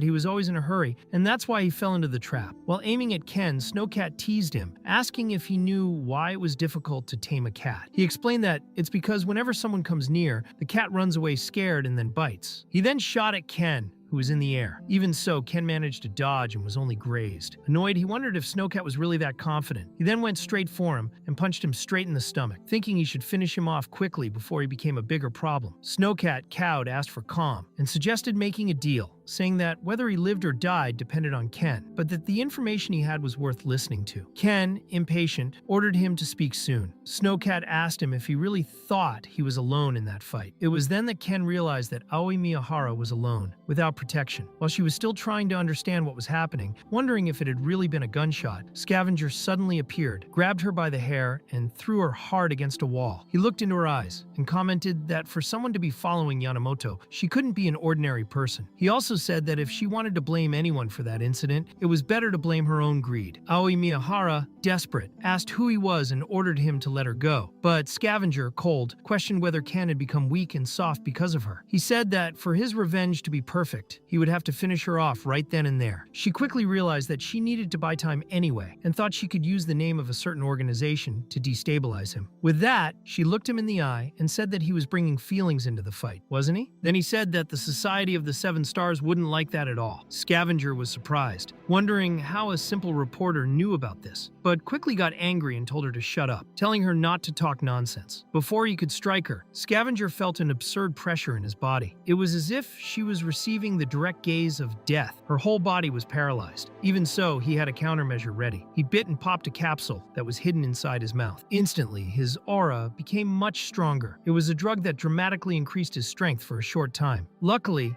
Aoi Miyahara managed to get away just in time, and Ken appeared, holding her in his arms and telling her that she had done a good job. Scavenger, overcome with rage, lunged at her, but Ken easily grabbed her arm and, looking into her eyes, asked her why she was so pale, as if she had seen a ghost. With a smile on his face, he said that he was about to send him to sleep with his mother. Scavenger, overwhelmed by the desire to kill, realized that his body was no longer up to the task. He knew that if he tried to continue, he would be killed right there. Resigned, he warned that next time he would definitely kill Ken. Ken thought he was really lucky because if that guy had been at full capacity, it would have been a big problem. He then asked if Aoi Miyahara was alright, and she replied with a weak smile that it was just a little scratch. Meanwhile, Snowcat watched from afar and reflected that Ken was much stronger than before. At least now he was clearly an awakened one, and maybe even something above that. He thought that if he hadn't made that deal, he'd be dead by now. Ken, keeping his word, warned him that he would let Snowcat out alive, but that if he was betrayed, he would know. Snowcat, in his usual sarcastic manner, replied that there was no need to worry, as he was extremely loyal to his contracts. Snowcat commented that, apart from anything else, she wants to live a long time and so won't accept any more missions involving Ken. She also revealed that what she told him earlier was true. It was Yugo who told them to deal with Ken. At that moment, she removed her hood, revealing that Snowcat isn't actually a man, he's a woman. She looked at him and said that if you need her, just call her Big Sister here, and she'll even give you a discount for the shot earlier, along with a little excuse. Aoi Miyahara, disgusted, commented that she had a lot of nerve after trying to kill her. Snowcat, smiling, replied that he'd imagined she'd think that, but made it clear that he's not really on their side. Aoi Miyahara, confused, asked what she meant by that. Snowcat explained that people like her, who are always one step away from death, have neither allies nor enemies. All they need is the ability to adapt to any situation and enough strength to crush anyone who stands in their way. She also said that she is alone at the moment, so she's leaving now and hopes that they don't meet again. As soon as she left, Aoi Miyahara, still confused, asked who that person was. Ken caught her eye and told her that they shouldn't see each other anymore. She wondered why he had made such a sudden decision and asked him if he thought she was only there for the story, for the newspaper. She said that she had actually come there to see him, that she wasn't just interested in capturing dramatic moments on camera. She recalled that she had seen him facing situations of extreme danger, fighting with such courage and doing so many good things for the people. Ken replied that he knew she wasn't like that, but he also knew that no matter how strong and confident he was, there was no point in being strong alone if the people around him ended up dying. He said he didn't want to feel the same pain as in the past again. Aoi Miyahara asked if it was because she was weak. She reflected that yes, a weak person can become a burden, but she also knew that if a strong person has no one by their side, they end up breaking. She said that she had seen this happen many times during her life. Strong or weak, it doesn't matter. If there's no one by their side, they fall apart just the same. At that moment, Ken took a firm hold of her shoulder and, looking into her eyes, asked her to please leave. Aoi Miyahara, holding back tears, said that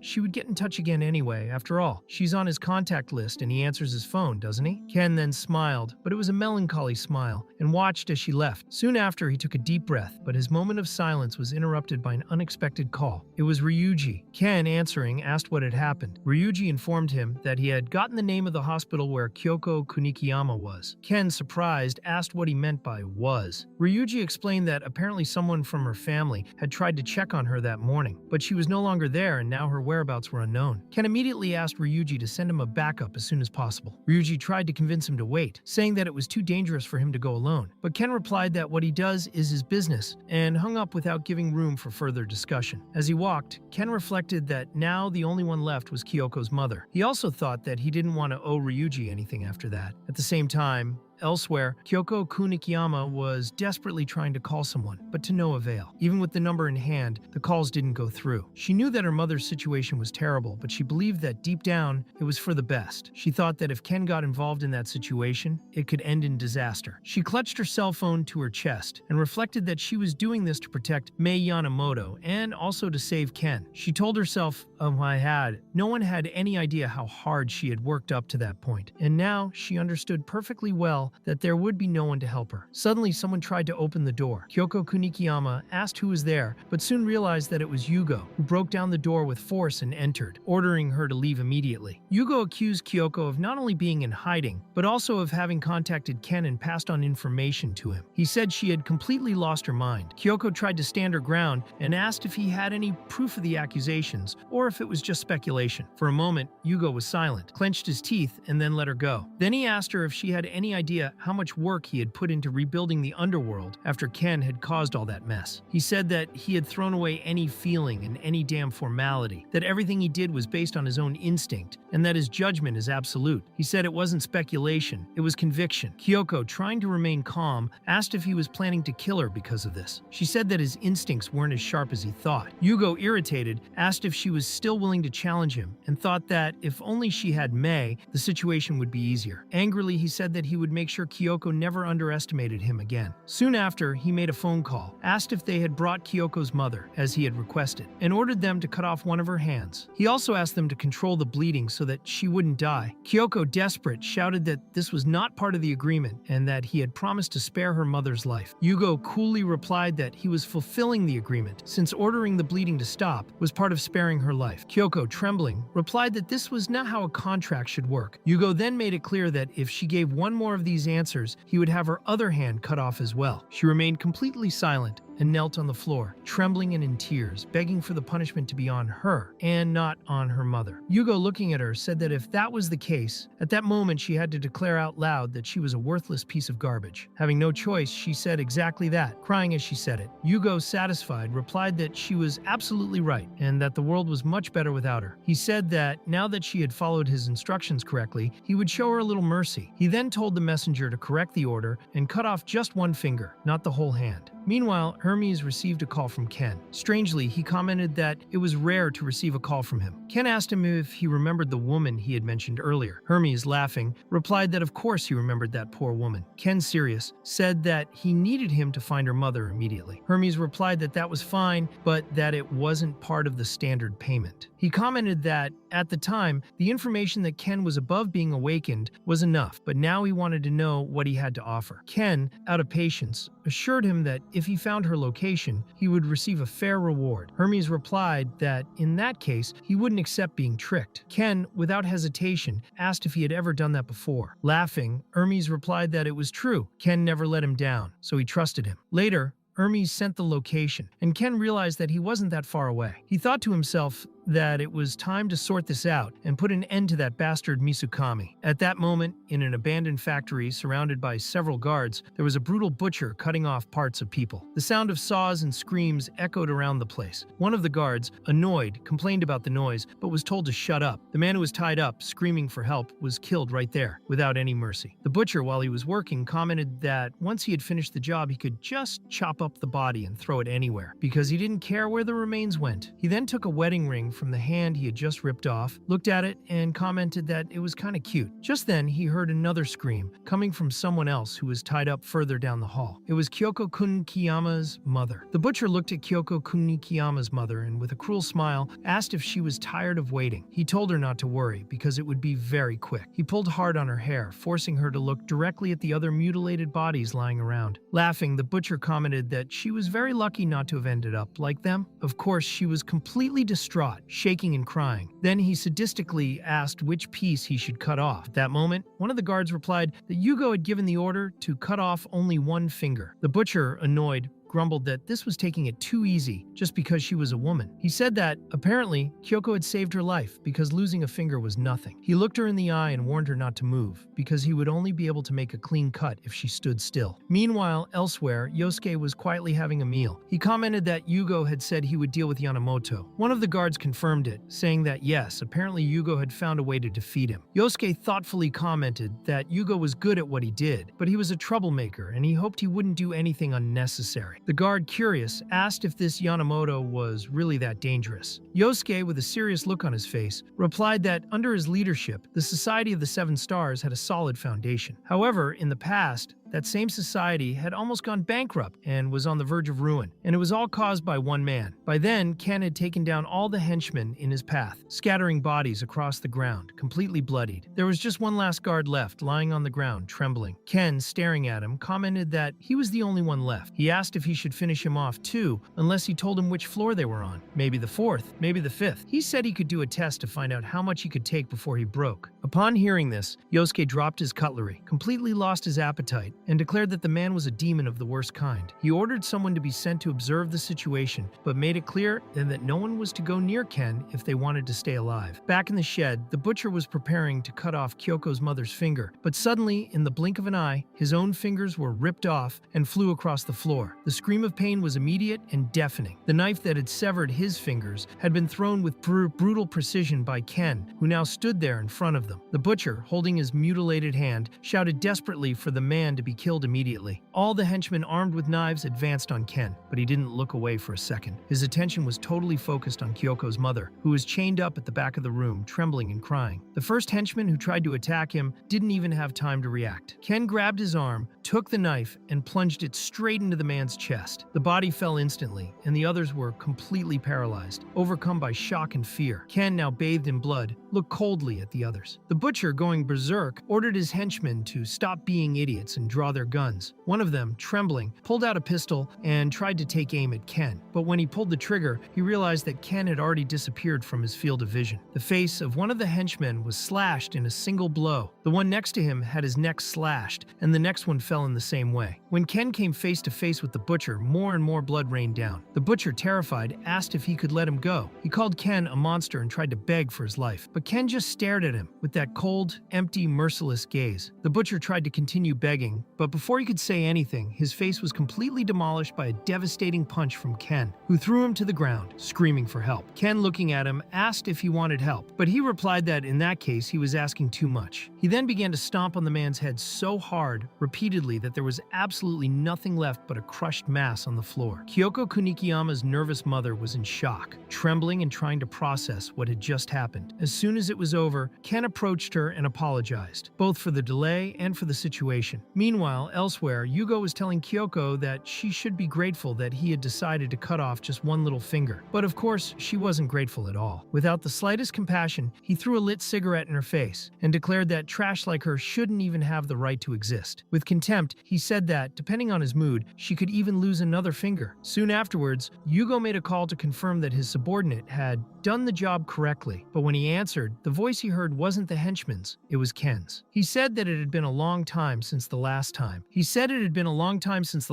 And asked if Yugo was enjoying his pathetic little life. He also said that if he was calling to make sure everything was all right, he could rest easy because last time he should have smashed his head in too, shouldn't he? Ken then informed him that all his subordinates were already dead and asked if that was a problem. After all, Yugo never cared much for his henchmen, did he? Soon after, Ken made it clear that he wanted him to stay alive until he arrived because he was going to break him in half with his bare hands. Filled with rage, Yugo smashed his cell phone and threw it on the floor, shouting to tell everyone in the factory to use absolutely everything they had. He also ordered them to prepare their masks. They were heading for the factory at that very moment. One of the subordinates, trembling, asked if the masks would really help with that. Yugo, annoyed, asked if he had a problem, and the henchman said no, that he would prepare everything. Yugo, with a sadistic smile, told them to take Kyoko too. After all, even garbage can be recycled, can it? Meanwhile, at the factory, Ken was freeing Kyoko's mother. He asked her if she was all right, but she replied that she was only worried about her daughter, obviously. Ken held her hand and told her not to worry, because he would take care of everything. He said that they would get out of there first. However, inside Ken was thinking that he couldn't promise to save Kyoko for sure. After all, if he had to choose between saving her or his own revenge, what would he choose? At that very moment, inside the factory, the henchmen were completely desperate. Some wondered what the hell they could do, since that man was simply destroying everyone in his path. Nervously, one of them said that, since they were really going to die, they should use everything they had in there. He said that this would probably be their only chance. Another, even more desperate, commented that he had had enough of that damn job. Ken, now walking alone through the bloody corridors, thought that he had only finished off the small fish so far. He knew that Yugo would show up with heavy reinforcements. Then, suddenly he heard strange noises and entered a place completely filled with a dense, strange gas. Observing the surroundings, he realized that it looked like a drug factory, but the smoke was unusual. As he looked deeper into the shed, he saw a huge creature. It was one of the henchmen, but completely transformed, filled with an inhuman fury. Even so, Ken managed to grab hold of the monster and flung it far away, knocking it through several crates. But the creature, seized by a bestial and evil force, continued to advance as if it felt no pain. Ken, analyzing the situation, realized right away. They had injected nectar. He thought that this place had human trafficking, drugs, and even nectar all together. When that beast ran at him, Ken clenched his fists and told himself that Yugo had definitely crossed the line. And in a single punch, he completely blew the creature's head off, spreading blood and bits everywhere. With the creature's body fallen, Ken wiped his fist, still smeared with blood, looking around and wondering where the smoke was coming from. He wondered if the first sacrifices hadn't been enough, but then his whole body went on alert. He felt something coming from outside. He looked closely and thought it was red smoke. If that was it, then they were close. Ken realized that he needed to get out of there immediately, but as soon as he set foot outside the shed, he saw that he was already completely surrounded. Yugo and his mercenaries stood around, armed, smiling arrogantly. Yugo, with that debauched tone, commented that Ken was a little late in trying to escape. He also said that, for a moment, he was worried that he had died with the little gift he had left, but now he could enjoy watching him die properly. Yugo, smiling, asked him if he liked it. He raised his hand, showing a small bottle with a pill inside, and said that this was an extraordinary item. He explained that with just one of these, anyone could go beyond human limits. He commented that,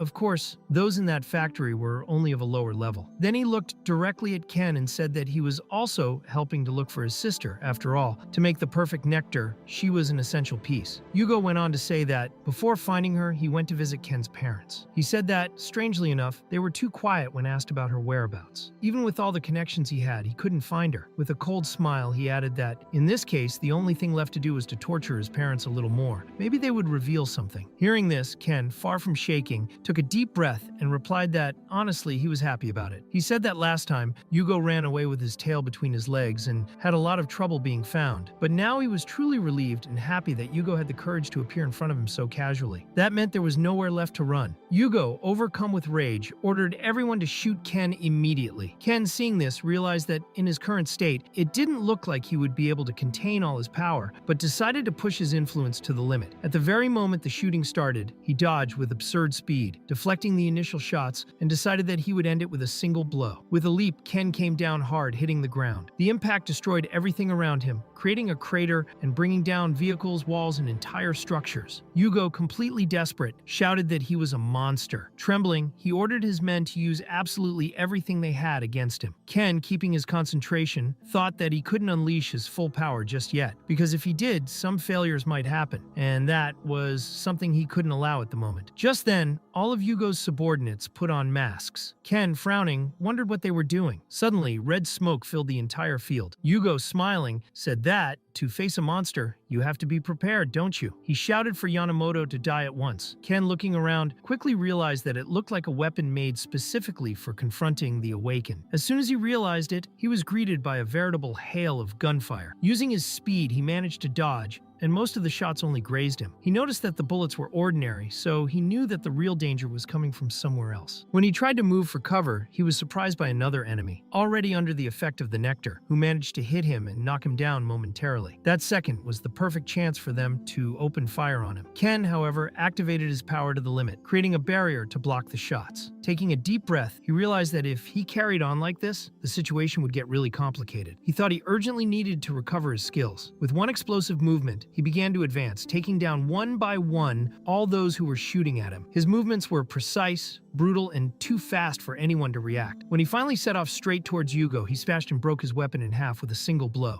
then grabbed Yugo by the body and threw him so hard that he went through several structures, breaking absolutely everything behind him. When he tried to advance, the Nectar skill user lunged at him, but Ken easily dodged. Although the first punch didn't work, the second knocked the guy to the ground. Yugo became completely desperate. The red smoke grenade was already running out, and Ken was standing right in front of him. Ken recognized that Yugo's efforts hadn't been bad and even admitted it internally. Desperate, Yugo tried to shoot him with a pistol, but Ken dodged as if it were nothing. The bullets ran out quickly, and Yugo, with no choice, fired the last one. Only Ken simply held the bullet in the palm of his hand, which made Yugo scream, asking why he just wouldn't die, calling him a damned creature. Ken held Yugo by the collar, commented that with that mask, it must have been difficult to breathe, and then punched him in the middle of the face, followed by another that broke the mask. Noticing that he had already fainted, Ken wondered where all the courage Yugo had before was, if it had simply disappeared. After that, he looked at the other enemies and asked if they were still sure they wanted to fight him. They were all terrified. Ken said that's exactly what he was thinking, so he took the last of the nectar from Yugo's pocket, saying that it was the antidote everyone was looking for. But since there wasn't enough for everyone, they would have to fight each other to see who could get it. Immediately, everyone started attacking each other desperately, fighting over the antidote. Ken commented that Yugo had terrible subordinates and that he should choose better. Meanwhile, Yugo, on the verge of fainting, tried to fight back. Just before he blacked out, he thought that he couldn't give up and that he wouldn't accept this fate. Then he managed to bite into the nectar and swore that he would kill Ken with his bare hands, telling himself that it wasn't over yet. Ken just thought he was very stupid because if he had remained unconscious, he would have died a more peaceful death. Only to Ken's surprise, Yugo managed to block one of his blows and threw him away. Yugo's body began to grow bigger and stronger. He declared that it would all end there and asked if Ken was beginning to despair. He also said that he would make sure Ken went to the same place as his parents. Ken, however, dodged the first blow and responded by throwing several punches at Yugo's face. There was no point in him being strong if he couldn't hit him. However, the moment Yugo managed to land a punch, Ken felt the pressure, stepped back a little, and thought that nectar really was a problem. Even so, Ken realized that Yugo's body wasn't used to this kind of drug. He took advantage of the gap and pushed Yugo so hard that he went through one of the containers. Ken thought that his body was still not 100%, but his strength was gradually returning. He just needed a little more to reach the state he wanted. Only, he suddenly realized that Yugo was taking several bottles of nectar at once. He consumed them all at once, which caused his body to completely collapse. In this state, Yugo practically turned into a demon of pure energy. Declaring his name as Yugo Mizokami of the Council of Seven Stars, he claimed to be a member of the organization with the greatest power in the world, someone no one could stand up to. Ken noticed that his presence had changed completely and understood that if this continued, the situation would become increasingly problematic. Before he knew it, Yugo approached so quickly that Ken was punched so powerfully that he went through the entire shed. Yugo said that even though he was level 3 awakened, in the current condition of Ken's body, he was only a level 2. He also said that he now understood what it was like to be a real awakened person. He said that, like Ken, he now saw everyone as insignificant insects, and that it was time to make Ken become one too. Only to everyone's surprise, Ken simply stood up as if nothing had happened and replied that that idiot was still lying to himself. He asked if Yugo was stupid, or if someone was holding his brain, and made it clear that it didn't make sense for Yugo to really think he was limited to level 3. Yugo couldn't believe what was happening, but when he looked away, he realized that his right arm had already been torn off and was in Ken's hands. He screamed so much in pain that it felt like his throat was going to rip open. Ken remembered that he had warned him on the phone that he would break him in half with his bare hands. Yugo, furious, told him not to provoke him because he was the man who would kill Ken that night. However, in just a few seconds, Yugo's arm regenerated completely, which made Ken realize that that nectar didn't just give physical strength, but also regenerative abilities. As soon as Yugo advanced against him, Ken reacted by opening a huge hole in his chest. However, as expected, the wound regenerated almost instantly. Ken realized that this regenerative power would be very annoying to face, and that, even if he didn't want to, he would have to use a higher power. Yugo quickly lunged at him, but Ken held him back with just his palms and commented that he was very impatient. He said that, in this case, he knew exactly how to deal with impatience, and that, if it was Yugo who had started all this, then he shouldn't regret what was to come. Immediately afterwards, Ken activated an ability so powerful and bright that it completely dazzled the entire environment. He warned that if Yugo didn't want to die, he'd better hold out. The intense light began to burn Yugo from the inside out. After a few seconds, Yugo's body was completely charred, with half of it destroyed. Ken watched the scene and thought how ridiculous it was. A guy like that had the powers of an awakened person, and it made him wonder how much strength these people still had in their hands. Now Yugo's body was suffering the side effects of too much nectar. Ken realized that this was a combination of destruction and regeneration happening at the same time. The pain Yugo was feeling was so absurd that, for him, dying would be a relief.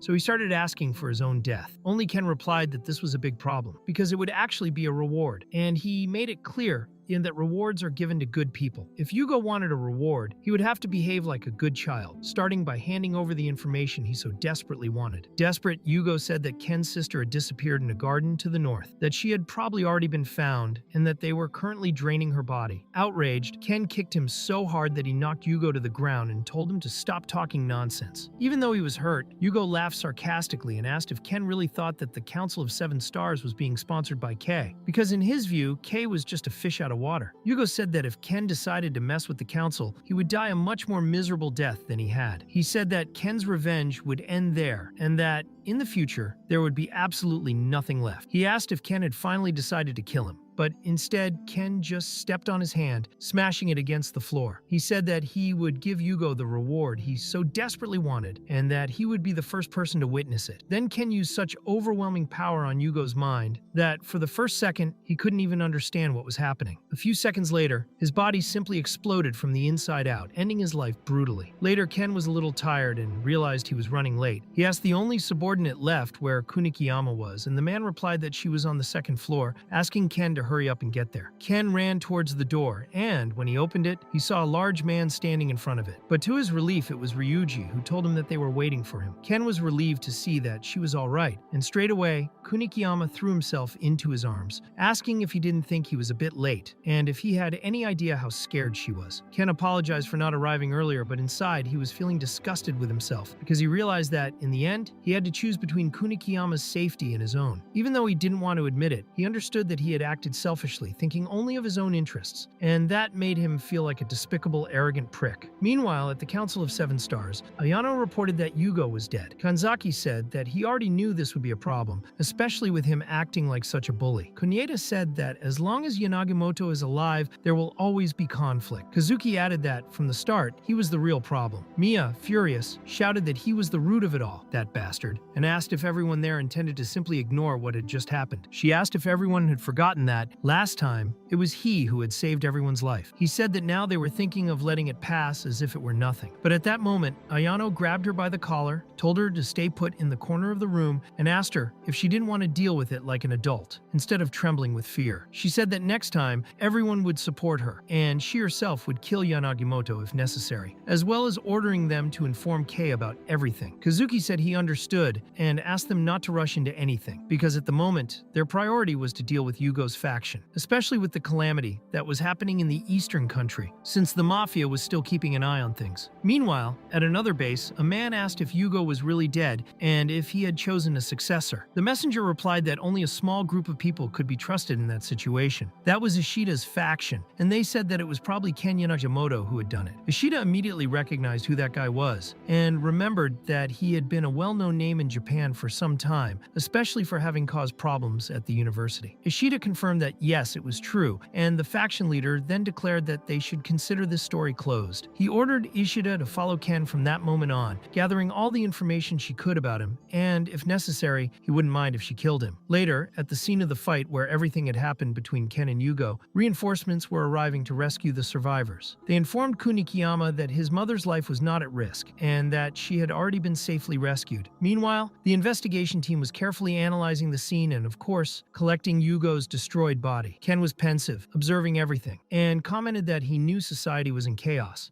but wondered if it was really normal to leave a human slaughterhouse running like that. Ryuji replied that the place had been used secretly for a long time, and that recently the visibility of the drug had increased a lot. He explained that the nectar of Tamaya's gods was a substance with few side effects, capable of absurdly increasing the physical abilities of those who used it. Not only does the perfect nectar have no side effects, there are also rumors that it can grant an immortal body. Because of this, many people were attracted to this possibility. Even the large TS company was making efforts to gain access to the nectar. Ken commented that, at this rate, any small fraction of information about it would be enough for them to do anything. Ryuji replied that he didn't know exactly what might happen to Kunikiyama, but assured her that, together with the committee, he was preparing a safe residence for her. They would hide her identity and ensure that she had all the protection she needed. At this point, Ryuji asked Ken if he knew what the privilege of the nectar actually was. Ken replied somewhat ironically, saying that perhaps it was using human blood as a material. But Ryuji didn't let it go, and explained that the more powerful the skill user, the better the drug's effect on the body. Ken, upon hearing this, asked if he was suggesting that he donate his blood to make nectar. The atmosphere became tense. The two stared at each other as if they were going to start a fight, until more security guards appeared around them. Ryuji then informed Ken that, temporarily, he would have to stay in a secure area under special protection, specifically inside the headquarters of the National Security Committee. Ken questioned whether this was really protection, or whether there was some other interest behind it. Ryuji said that he understood that Ken's body was not in perfect condition, and that obviously he would need to cooperate for Kunikiyama's sake and also for his mother's sake. As he reflected on everything, Ken wondered if they were doing exactly the same thing as always, using people to try to bribe him. Were they already moving in the shadows? But before he could think about it, he received a message from Kunikiyama, who said that the people there were really nice and that they were even celebrating her birthday. Ken was confused, wondering if he had understood correctly. Ryuji then explained that he knew it was her birthday that day, and that was why he had prepared that little surprise. Ken, relieved, complained that he should have said that earlier, because he had thought it was something much more serious. Ryuji apologized, explaining that, by nature, he always speaks in a very serious and grave tone. Ken suggested that he could try smiling a little, so Ryuji made an extremely psychotic and uncomfortable smile. On the spot, Ken replied that it was better if he didn't smile. Even so, Ken agreed to remain under protection, said it was fine, just take him to headquarters. He thought that, in any case, this would also be a good opportunity to check his own physical condition. Ken asked if there was a training center in the barracks, and Ryuji said yes, assuring him that he would take steps to make it as fortified as possible. Ken thought he was a fast learner and liked his answer. The next morning, already at the National Security Committee's headquarters, Ken approached the door where Kunikiyama was staying, in a highly secure space, and knocked. As soon as she answered, Ken asked how she was and how her mother was. Kunikiyama replied that she was fine and that her mother was still in hospital, but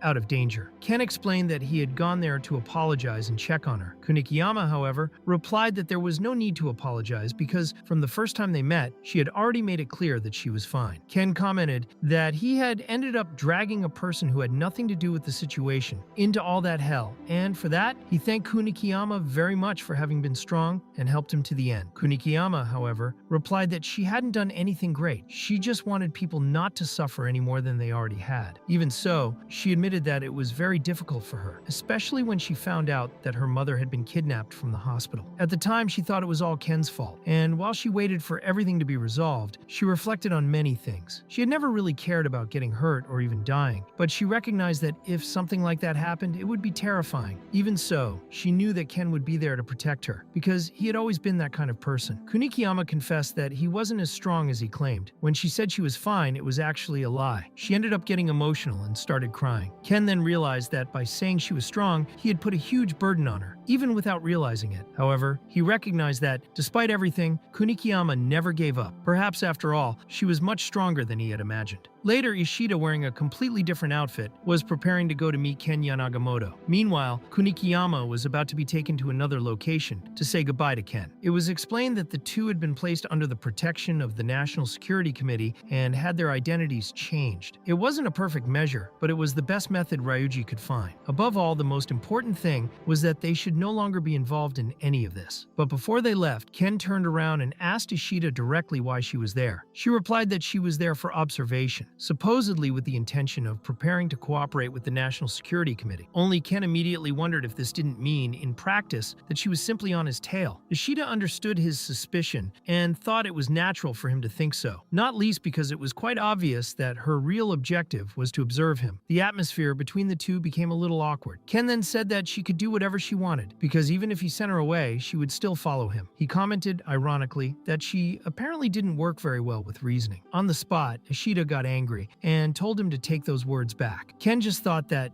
at that moment, his main priority should be to focus on getting new information. But before anything else, he needed to check the condition of his own body. Later, in the training room, Ryuji asked if they could start. Ken replied that standing still would only slow him down, so he stretched a little and started the level 20 training. Immediately, several guns started firing in his direction, but Ken quickly destroyed them all. As he did so, he reflected that what he had gained from the fight against Yugo was not just information. Now, thanks to the analysis of the poison's components, he had become immune to attacks similar to that one. Soon after, the training went up to level 30. Even though his body was still bruised, Ken realized that his regeneration wasn't stopping, and that Hina's evolution was probably coming to an end. At that moment, he used the same blinding attack he had used in the previous fight. The explosion of energy was so intense that it blinded everyone outside. Ishida, startled, asked what the hell that had been. The blow was so powerful that it opened up a huge crater in the middle of the training room. Ken, taking a deep breath, commented that even so, the blow still left him extremely tired. Ishida, looking at that, asked if it was really possible for an awakened person to do that kind of thing without any effort. Ryuji replied that that wasn't the case. He explained that, in fact, a skill user of level 3 or more, known as an awakened one, acquires extraordinary powers, to the extent that many people call these skills authorities. Some of these authorities are relatively easy to understand, but others are so complex that not even the researchers themselves can grasp their principles. Regarding Ken's abilities, Ryuji admitted that he wasn't sure how they work, but he was certain that of all the awakened ones he had ever met, Ken was undoubtedly the most powerful. Ryuji thought that Ken might already be in the 4th stage, or even beyond, perhaps even in the so-called realm of the gods, although it was too early to say for sure. Ken then asked if the training session was over, and if so, if they could go on to the next one. Ryuji said yes, but warned that the next stages would be much more difficult to deal with. Later, Ken came up to the room to ask what the results of the analysis had been. Ryuji replied that they had managed to count his physical abilities, but that analyzing anything beyond that was a big challenge, almost impossible with the resources they had. Ken said that was fine, that was enough for now. At that moment, Ishida asked, a little awkwardly, if he wouldn't mind if she trained with him. The two stared at each other intensely, almost like a challenge. Ryuji then explained that for level 2 skill users like her, level 10 training was recommended, but Ishida stubbornly insisted that she wanted level 30, the maximum level, and said that she could handle it. Ryuji warned that she could end up seriously injured, but Ken, curious, said he wanted to see how she would do, so Ishida entered level 30 training. A short time later, she was already in a full-body cast, sitting in a wheelchair, full of bruises and with IVs in her arm. Ken, looking at her, commented that she was a complete idiot, honestly the kind of person who doesn't learn